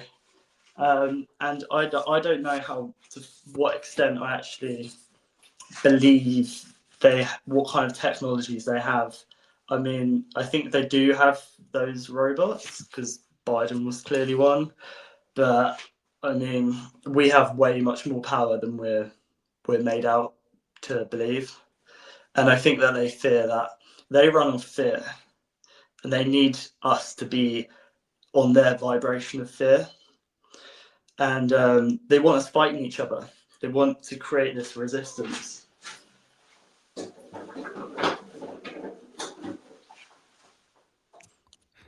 I totally agree, brother. You know, they're running us on fear, and they need us to be afraid in order for them to be able to ply their trades, because we are incredibly powerful. And I want to point this out to people. If you haven't watched,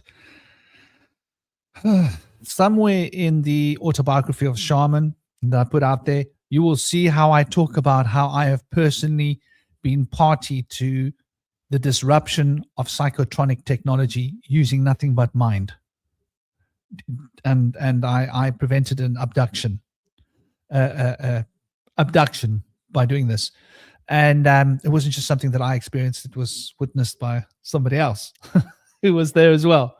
So who spoke to me about it afterwards. So it wasn't in my mind or in my imagination. It's really stuff that happens. We have the ability to bring our consciousness into a central point if we train to learn to concentrate deeply. The concentration. By the way, I really broke this down. Go and look at the previous live. It was done last night. What was that live called? It was a seminal discussion. Probably one of the best occult-based discussions that you will find anywhere on the web. And I don't say this lightly. You will never find this kind of information anywhere in a book. It's called The Shaman's Path, Soul Energy, and Manifestation. And in that, I really break this down. I break it down in a way that you might want to watch it chunk by chunk and go back and meditate and contemplate on the things that I share. But you can't find this information anywhere. It doesn't exist. It's not in books. And I also go after ripping new AOLs for all those people that are promoting the PSYOP nonsense that's been fed to us by the occult communities in books, by people that control the press. So, for people interested in understanding how concentration works, what the mental influence, how it relates to the physical manifestation of space-time, this is something you're going to want to watch. Go and check that particular show out. You might find it really, really, really interesting. Just so you can see where it is. Here, I'll give you a show. You look here and you see, if you go to my channel, right, you'll end up here. If you go there where it just says Bush Whisperer, you'll end up here. You just click on live. And here you will see the esoteric gangsters. And the next one will be the shaman's path, soul energy. And when you take a look at that, you'll get an insight of just exactly how concentration operates, what it is, what's the fundamental potential that you're shifting when you learn to concentrate your mind, and how that ties into this physical emanation of so-called physicality that we call physical reality. I break it down from Vedic, Western mysticism, Kabbalistic roots, Hermetic Kabbalah, Hermetics, the Hermetic principles, and put it into a context that can be understood by just basic psychology, and also to understand the metaphysics behind how the structure works. If you're interested, go and check that live out. It's quite a drop. I wasn't planning on going on a live. I just felt I needed to talk about these things, and those are the times that I really channel some fairly intense, profound wisdoms with regards to the occult, witchcraft, esoteric magic, school of thought. But yeah, getting back to this particular topic, I do think that we are really dealing with magicians. We're dealing with witches. We're dealing with gangster magicians, sorcerers that are really shaping our attitudes, making us believe, that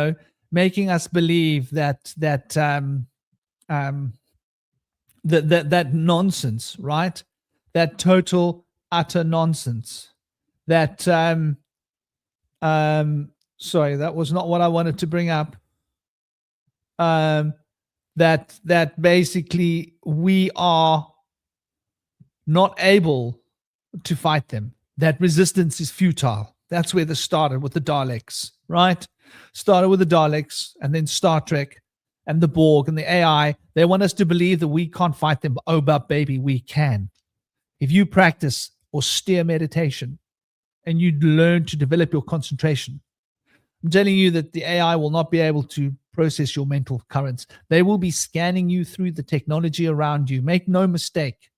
They will be trying to scan you and profile you using the technology, using all the gadgets that you buy and put in your house and the other gadgets that they put up there, your smart TVs and what have you, even the lights. They will be using this to scan your brain waves and to be able to get an idea of what's going on in your mind. However, if you learn to develop your ability to concentrate and focus and hold intent and take charge of your mental energy sphere, you will be able to influence physical matter in a way that you might not even realize that you can. We have within us the potential to change reality because we are manifesting reality through our consciousness field right now. That manifestation is the key to reality. And this is the key to understanding the three elements of alchemical wisdom, which is really the three worlds of the shaman, which is really, Atzilut and Beriah and Yetzirah that formulate the Asiya of this world of the Guf and the Malkut, the physical reality. And this is also the mysteries of understanding how the Shashumna splits to make the Ida and the Pingala that becomes the cohesion of these two elements, physical reality, which is the cause all bodies splitting to make the astral and the etheric. Then the astral moving through the etheric is what we experience as physical reality. And these four elements, born of these three worlds, is universal to every occult philosophical system, every practice of mysticism, shamanism, wherever you look, it's the same fundamental truth.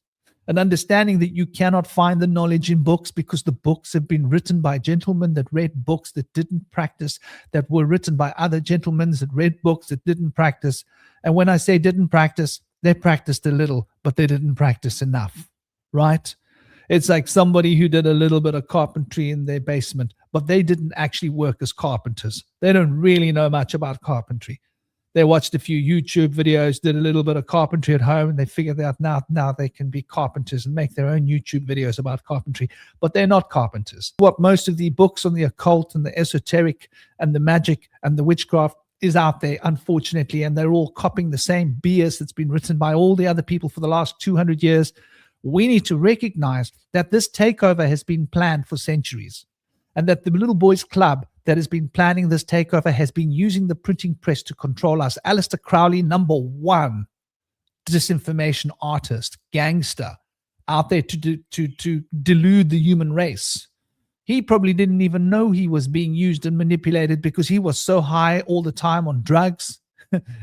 Probably found it hard to know which woman he was supposed to have sex with on which day, So I think like when we start to recognize and realize just exactly where we're at and how much psyop there is, it's sad and it's scary. And one more thing. And I pointed this out earlier, and I'm just going to say it now, right? Those of you who watched The Terminator, the T-800 is Arnold Schwarzenegger. The original T-800 is the original Terminator. It could work like a human being, do like a human being. It could fool us into believing it was a human being, but it was an assassin. Now, China has also got the T-800. The T-800 is a new robot that is going to be fighting in martial arts contests for people to bet on, right? So that the AI systems can turn our desire into money. So the Chinese startup debuts humanoid robot capable of realistic combat moves. That combat moves happens to be called the T-800, which happens to be the same. Do you think this is a coincidence? Right? So these also have non-combat potentials. So these robots that are combat robots are going to be our waiters, our shopkeepers, our street cleaners, but they will be combat ready. Understand that they are putting the infrastructure around us to be able to control us. They want these robots surrounding us. Because I saw as a little child, and I'm going to share it here, I'm going to say it anyway, needs to be said, right? I drowned when I was a kid, and I had ESP going through my ears. I was called a devil's kind and a witch child, and I wasn't allowed to play with the other kids because the adults were so scared of me they would cross the road when they walked near me in case I might accidentally look into their subconscious and know their secrets and tell the world their secrets. If you walked past me in the street as a little child, I might be able to tell your wife where you were on Tuesday afternoon at 5 p.m., what hotel room number you were in, and what her name was and what you were doing with her and where you met her and where you know her from. And your wife would then be able to go and corroborate that information, and that would be the end of your marriage. And this happened to me as a child.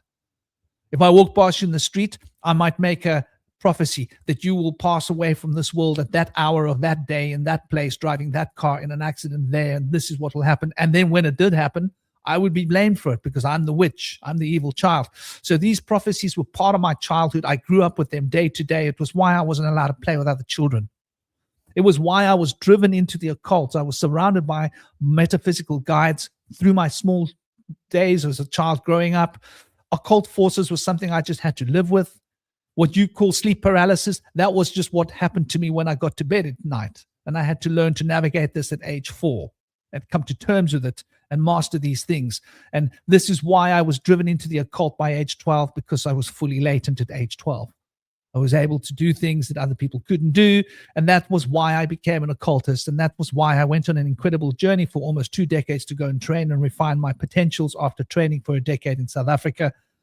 Internationally, most of which time I spent in India and Sri Lanka and the Far East, sitting at the feet of masters, living in jungles barefoot. And that's how I came to meet a shaman that initiated me on the etheric plane outside of the physical body. And that was how I found my shamanism, went into the jungles to live barefoot and become one with my guides in the jungles.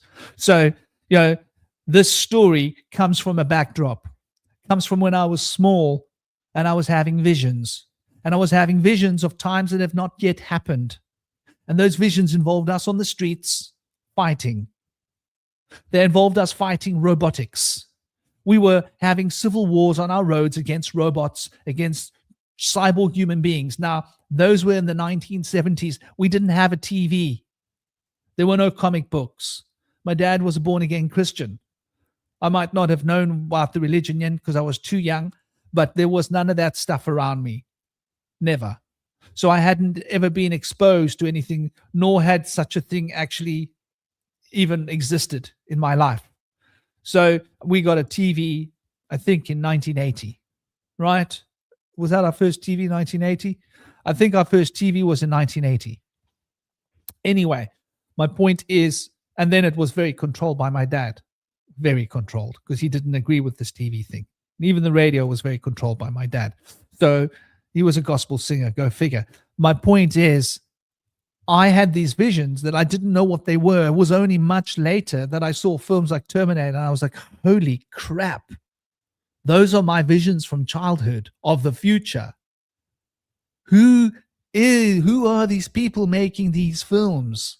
Who are these people? Because of my natural shamanic gift, my natural ability to wield occult forces as a child, my natural ability to be a natural born sorcerer, because I drowned at age 3, crossed over, saw the whole universe as just a field of vibrational resonance, and transcended these fields and watched myself taken apart and noticed that there were different parts of my soul being removed, and then noticed that those weren't my souls, but those were just capsules in which my soul was able to implant itself into. And then realizing where I'd come from and where I'd lived before I was here and why I was here and how I'd been got to be put here. I saw all of this at age 3. After that, I was fully blown open. So I had these premonitions as a child that I used to tell my father about and other people about, and it scared the heebie-jeebies out of them, because I was also the same child that had predicted that would happen to that person, and it happened. That person would pass away at that point, and I was specific. Time of day, exact location, what vehicle they're driving, how this would happen. That would happen to that person. It happened. I saw all sorts of things in people, their secrets. I would tell people the secrets about people. I knew of a person across the road who'd been murdered, right? I knew who had done it, when they had done it. And that was years before we had come to live in that place. And I proclaimed it to everybody, and they were scared of me, because the names that I mentioned, who people I didn't know, were the people involved. That had happened years before. And I knew exactly how it had been done and who had done it and who the criminal party were. And I told the whole community. So, this was the kind of stuff.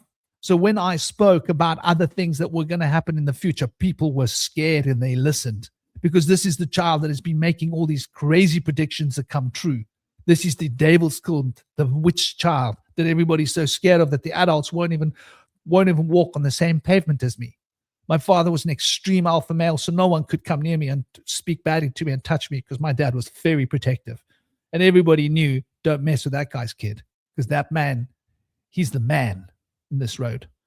And my dad was the guy who would go into people's homes and speak to the man of the house if he was smacking his wife and say, listen, buddy, I'm going to give you another chance. If I come here again, I'm going to give you a hiding. And everybody knew if my dad told you that, you behaved yourself. Even the biggest underground, the biggest criminal syndicate, one night, they murdered a man in front of my dad's son, who was a friend of my dad's. And my dad took all 12 of those men out into the parking lot. And they had knives, and they made a circle around him. And those that survived ended up in intensive care. But not all of them survived. But they were soon removed from the world by their own gang, the Ugly Americans, which was the biggest syndicate of organized crime in Cape Town. And my dad was in all the newspapers of South Africa as a big hero, because single-handedly he wiped the floor with 12 men that were armed. And like I say, he was an extreme alpha male. My dad was well known. He was famous for that, and as a musician and as a gospel musician as well.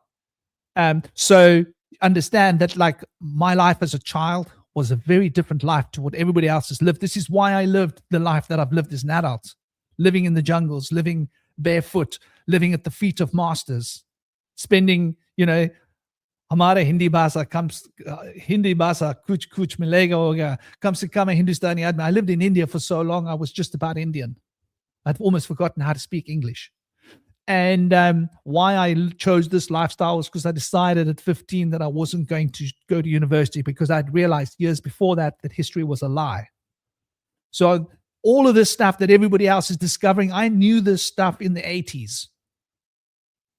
I knew that the government was trying to control us and that they weren't really educating us when I was 9 years old. By the time I was 10, I had completely shut down my school, vandalized my school with 2 other boys who I had convinced that we needed to do this because these people are messing with our minds. They're controlling the minds of the children. We need to stop them from doing this. I knew this as a little boy. So everybody else, it's new to conspiracy theories and stuff. It's all good and well, but you guys should listen to the guy who's actually been living this life for like four decades plus and has had this knowledge intact and has been just looking for the evidence of the knowledge. Transhumanism isn't something I just came upon. It's something I've been watching and waiting for since I was a little child. My whole time I would be interested to hear anything about robots and stuff because I knew what was coming down the line. So when I tell you that there will be a war on the streets and we will be fighting a war against robots, and some of these robots will be part human and part robots, and that this is up ahead of us, maybe you guys want to pay attention, because there are not many people that have had these particular clear convictions and visions that have lived with them their whole life. So much of the stuff I saw as a child scared the heebie-jeebies out of me. But I can tell you now that this transhumanism is the big thing. This is why I discovered the 2045 transhumanism project more than a decade ago, and why for about 12 years I have been trying to educate everybody in the world about how transhumanism is the fundamental primal enemy. You got all these young YouTube channels, and they've all started doing research into the occult, and that's another psyop. Once again, someone who's been initiated and trained in the occult for like a bit less than 4 decades will have an insight into the occult practice and how it works. And all these books that have been, reading. Many of you people here, for example, let me give you an idea. Richard Roch, nice enough guy, but go and look at him. He's just copying all the psyop nonsense that everybody else is doing and sharing the same crap from books. Is he a magician? No. He's a theory person. He's driving theory, and he's just one example of everybody else. They're all doing the same nonsense. These are not people with actual experience or hands-on embedded into the occult or knowledge of mysticism from actual experience and development of psychic and spiritual abilities from childhood. This is something which is not very common. So you'll find that the blind are literally leading the blind. The world is being turned over upside down, and all these people with these conspiracy theories, they are just jumping on bandwagons. They don't understand what's the real crux of it. But the real crux of it is the transhumanism. That is like the point that they're going to, and when we speak about this population removal, that's all part of the program. This is why the war will come. When people realize what the plan is, they will rise up. Jeremy's right. When people recognize who the enemy is and why there's, and I'm sorry to say that there's a fight coming. It's not nice, right? It would be nice to just stand up and kumbaya. Oh, there's this consciousness shift coming on the planet. And there is a consciousness shift coming on the planet. We are all awakening, but in different ways. And the consciousness shift is within groups within the group. Sorry, dear brother, I got carried away.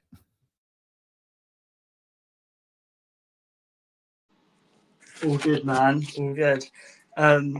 Yeah, my phone's on 5%, so I'm gonna have to say bye now. It might be right for like a minute or two, but yes, really interesting. What was I gonna say? I've completely forgotten what I was gonna say. It was a word breakdown, something lined. Do you know what? I can't remember. But yeah, no, I was really enjoying your story. Oh yeah, I've remembered part of what I wanted to say. Like the kind of 3-layered part of things that kind of war you're talking about is the material, but before matter is the astral, and then the etheric. So I think that quite a few of us can sense this war already you sensed it a long time ago, when you died and expanded.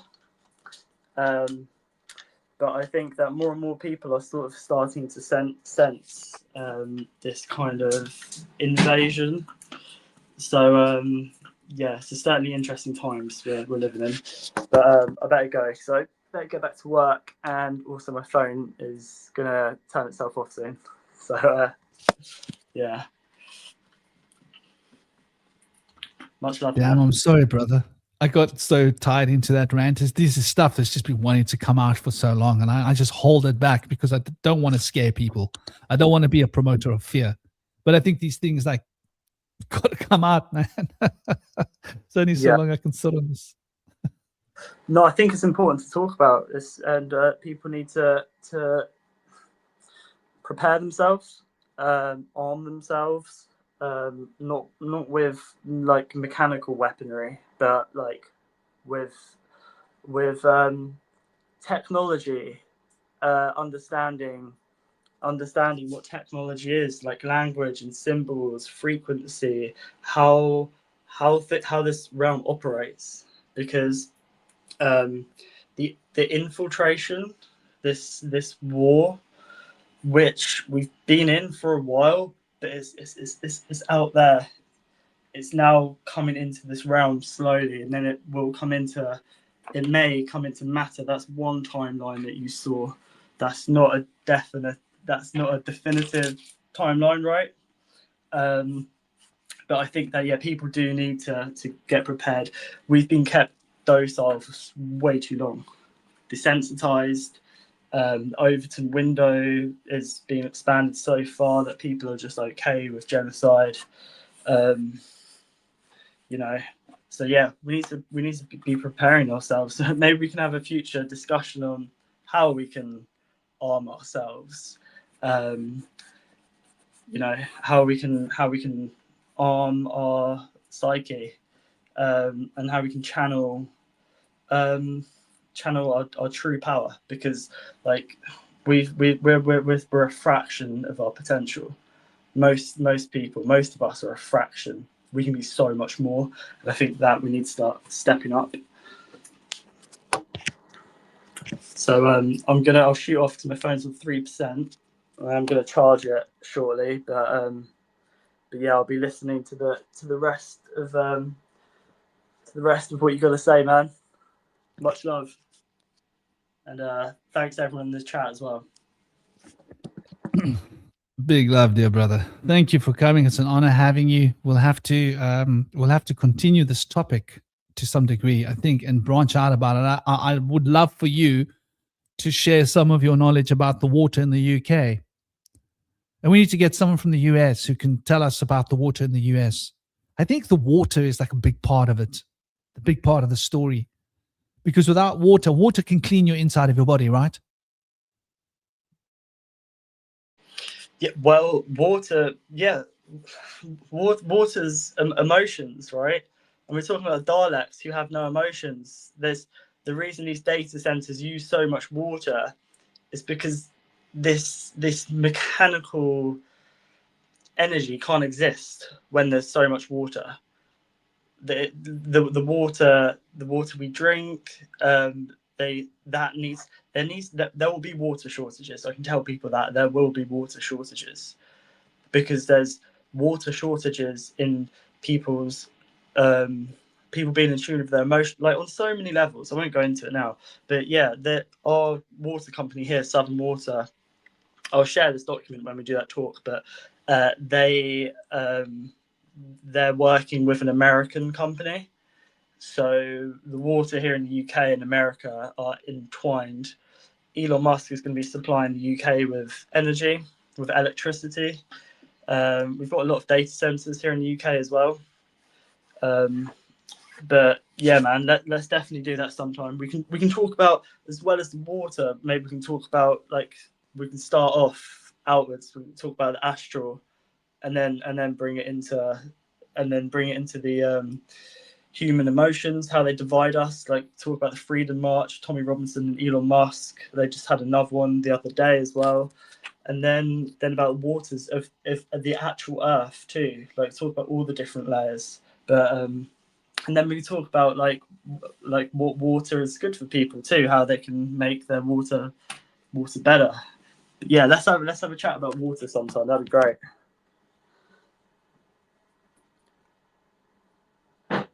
100%. I think it's a big part of the conversation, and like you say, what can we do to make it better? I think that's what humanity needs. We need proactive plans.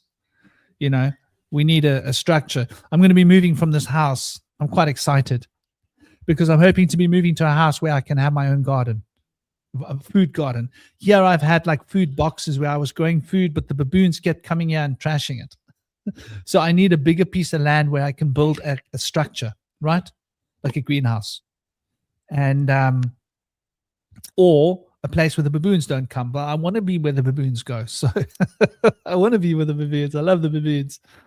But yeah, big love, dear brother. And an honor having you on the show as always. So I'm quite excited about like where am I going to move to before the end of this year. Because the lady who owns this house, she passed away, rest in peace. And so, you know, they are going to be selling this property. Very sad. Lived here for about a decade. No, but a bit less than a decade. But like 8 years, 9 years, 8 years, whatever it is. It's been home for a long time. But I am excited about the prospects of being able to be somewhere where I can actually start growing more of my own food. That excites me. That makes me a little bit hard, I must admit. So, you know, and water being the key.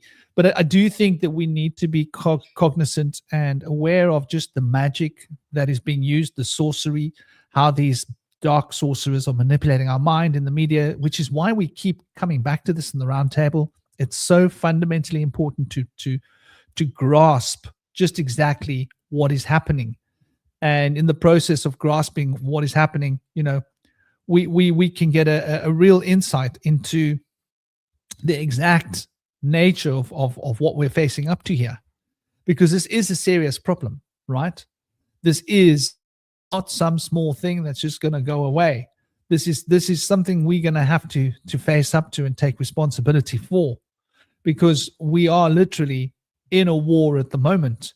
The war might not be on the streets. It might not be us fighting robots, but we are in a war for the freedom of our mind. And the particular occult knowledge that is being disseminated through these networks, Aleister Crowley and all the others that have been instrumental in sharing the books so that they can have a particular narrative of occult therapeutics.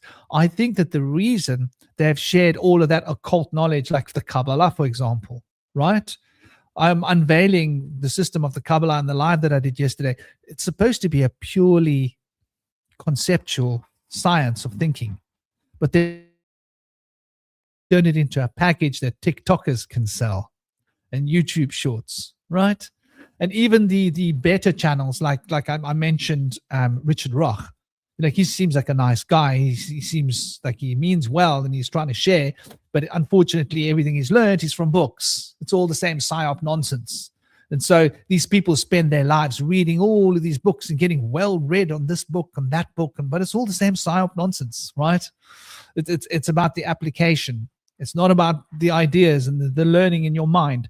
It's about applying principles and gaining personal experiences of spiritual potential and developing these spiritual senses and the spiritual state of consciousness. You see, we think that esoteric is something that we do. No, esoteric is something that we are. We become esoteric. It's an attitude. And Toby is a perfect example of somebody who is esoteric, right? And that occult is actually the ability to see into the hidden worlds, being able to see into the hidden realms. So people like Toby will be actually having occult experiences and be esoterically inspired. People like Cosmic, the same. People like Indie Sage. This is why I choose people to come on the roundtable, why I haven't invited other people, because there are a lot of people who have read a lot of books and they could come and speak a lot of stuff. It sounds impressive, probably push up the numbers on the channel, but I'll rather just bring people on that I've actually got like a grounding and a root. Life has pushed them in particular directions to have particular experiences because it's an innate thing. It's part of their heart space. It's part of who they are. Jeremy is another example. You know, I'm very sort of thoughtful about the people's state of mind and their heart that I've wanted to be partnered with.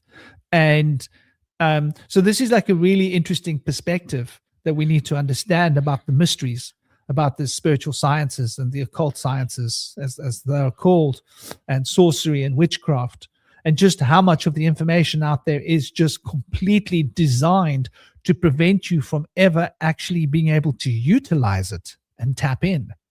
It's like they've given you the directions for how to build a house, but they've made sure that if you follow their direction, that the foundation will not work. So that the house might seem impressive, but within 3 years it collapses. So basically, they've given you a set of dud directions. And that's really what the occult is: witchcraft, sorcery, spiritual sciences, as it stands. And then again, they took the New Age movement and they took that existing psyop and they repackaged the psyop into an even more crazy, nonsensical psyop that has now become the norm currency for a lot of people. This nonsense about the third eye being the pineal gland, who made that crap up? Who made that crap up? Yes, the pineal gland is a part of the neural infrastructure.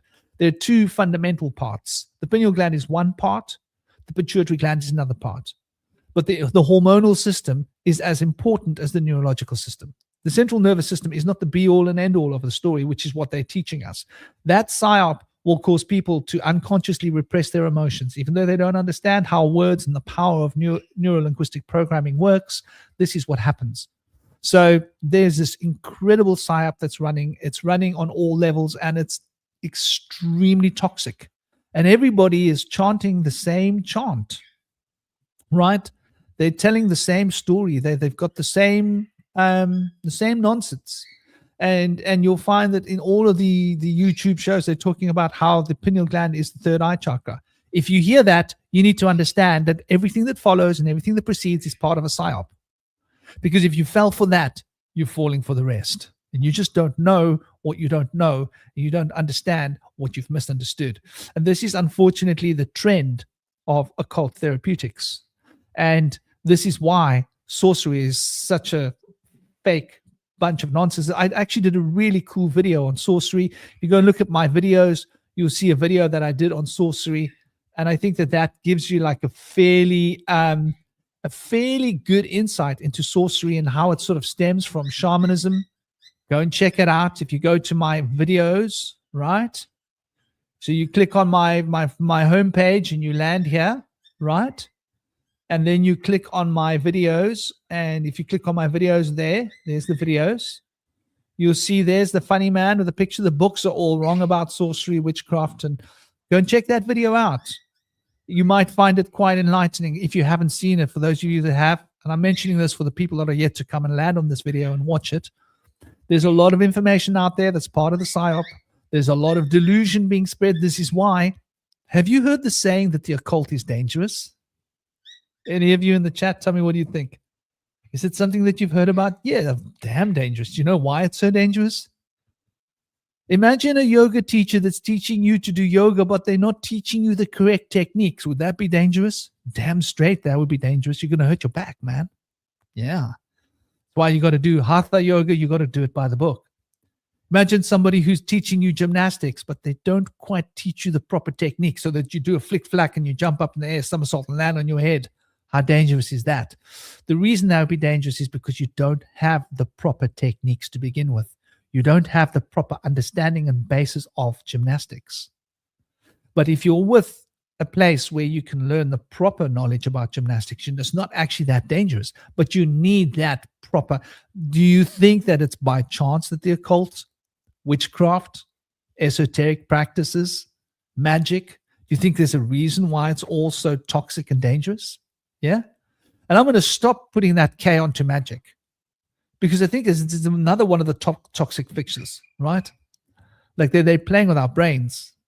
Understand what the letter K represents, right? The K. It's that fork, like, right, the forking tongue. So to understand just exactly how this process is coming together is to gain an insight into the subliminal programming, right, that the new occult is brought into us. So I would postulate that you're in more danger of reading these books on magicians, right? There's some of them that seem like they're actually sharing some useful information, and we've done a breakdown on one or two of them, but even those, you got to take it with a serious pinch of salt. And when it comes to breaking down the infrastructure and the knowledge roots and the knowledge basis, it's very important for us to recognize exactly how much of this is programming and how much of the programming is affecting us on levels that we're not even fully aware of. Where are you? Hey? Come here. There you are. It's your daddy's little boy. Look here. Ah. He's trying to get my attention. He's telling me he needs attention. Yes, this is a daddy's little boy. Oh, yes, look at that. This is little Agarthon. He's my little friend. One of my little familiars. Yes. Do you want to go on daddy's shoulder? Nope. He wants to sit on my hand. He wants to be central stage. But yeah, I do think that we need to start pulling ourselves out of these books and start going into nature. And that video that I shared here, I think, gives us quite a good insight into just exactly, what we are missing when we look at books, and just exactly how much of what we're getting in the books are essentially, acting as a filter to prevent us from getting insights into the mysteries and gaining true mystical insights and knowledge. Talking with me? You're talking to me? It's the daddy's little one. So, yeah, he's telling me I've got to go, and I got to go and look after the house. He's telling me that my boy, Joshua. Yep. See the little head movement? Yeah, I know. I got to go and check up on him. My son's up to no good with the other birds. Here's what he just told me. The other birds told him that my boy is up to no good. So I need to go and check my boy. The birds rat on my boy. I keep telling my son, like when he's playing with the birds and he's being cheeky, I'm telling him that the birds talk and they tell my bird and my bird tells me. And so I go and I caught him yesterday playing with a cockatiel in his playhouse. And I was like, dude, you can't play with a cockatiel in your playhouse. They're very fragile little creatures, He's 9 years old and he loves the cockatiels. He wants to take them in his playhouse. I'm like, dude, if something happens, like these birdies can get hurt very easily. They've got wings and everything, So, yeah, man, I'm sending you all big love and big blessings. And I do think that, by the way, Zephyr Avoxel, are you still with us, by the way? You mentioned something, and I sent you my email address. I don't know if you saw it, if you got it. It's bushwhispererspeaks@gmail.com. One word, bushwhispererspeaks. So shoot me an email, man. I'll check out your channel as well.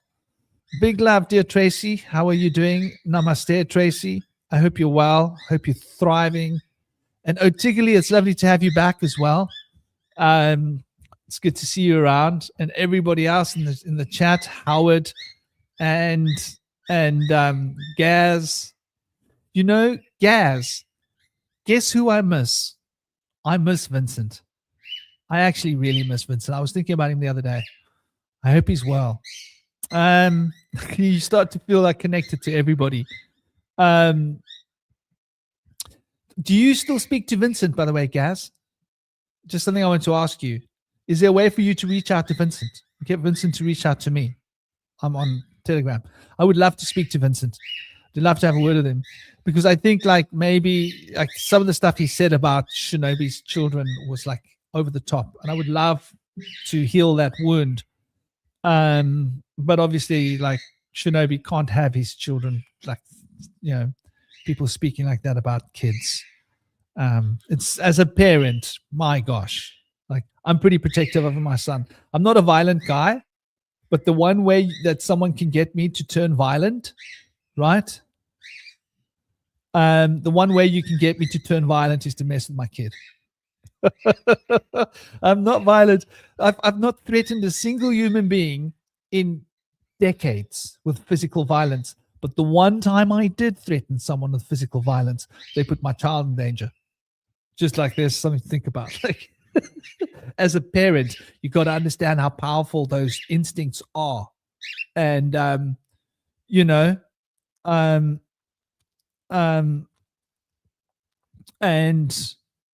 so he needs to understand and respect, you know, parents and their children.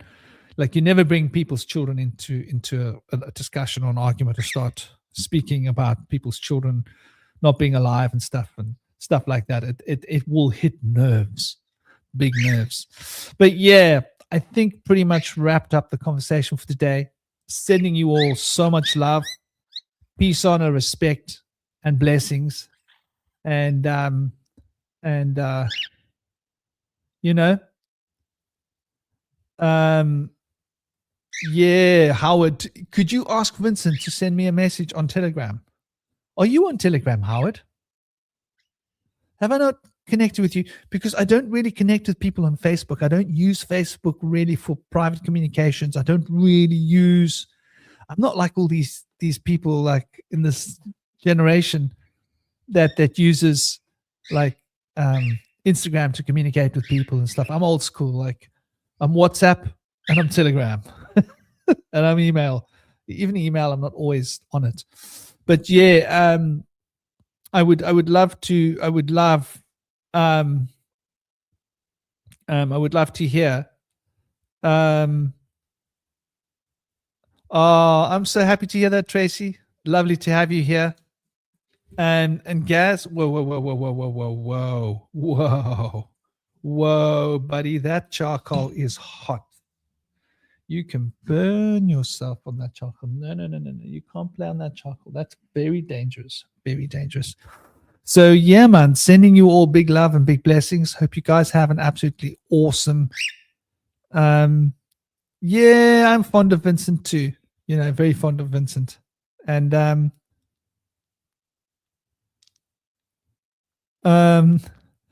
what's Telegram?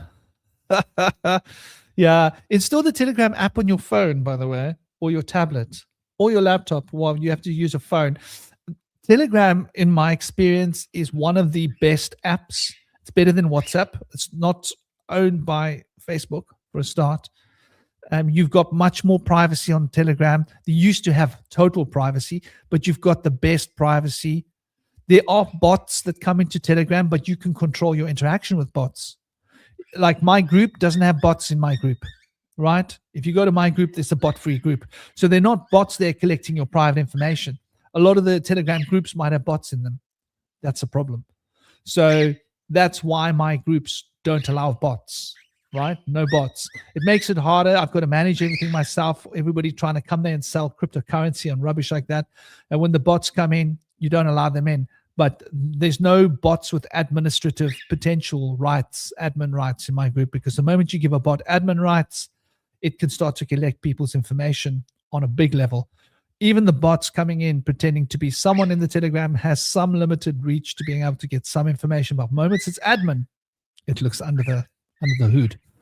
So yeah, but my Telegram ID is @BushWhisperer. If you just say @BushWhisperer, one word in Telegram, that's me, and that's the best place to communicate with me. Just send me a hello, and I'll send you a connection to my channel, whatever. I share some stuff in Telegram, and there's a chat group as well.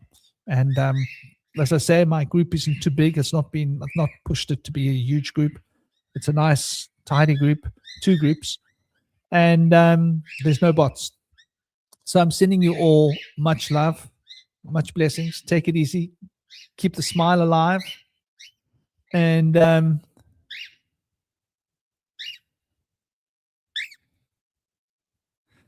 yeah, Gaz, you know, I've always been fond of Vincent.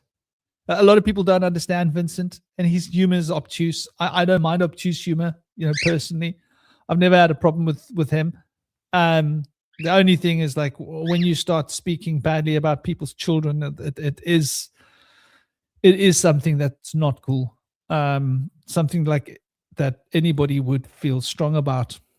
But yeah, I'd love for him to reach out to me and say hello. I'd love to have a chat with him. I'd love to stay in touch with him. I think maybe somehow, you know, there's a reason why I'm feeling this, you know. Sometimes life can treat us in different ways and we can flip out in our lives and makes us behave in strange ways. But yeah, sending you all big love, big blessings, peace, honor, and respect. Thank you for coming. Thank you for being in the show. Hope you got what you came for. Hope you enjoyed it. And Om Namah Shivaya. Find your peace, find your joy, and follow it. Big love.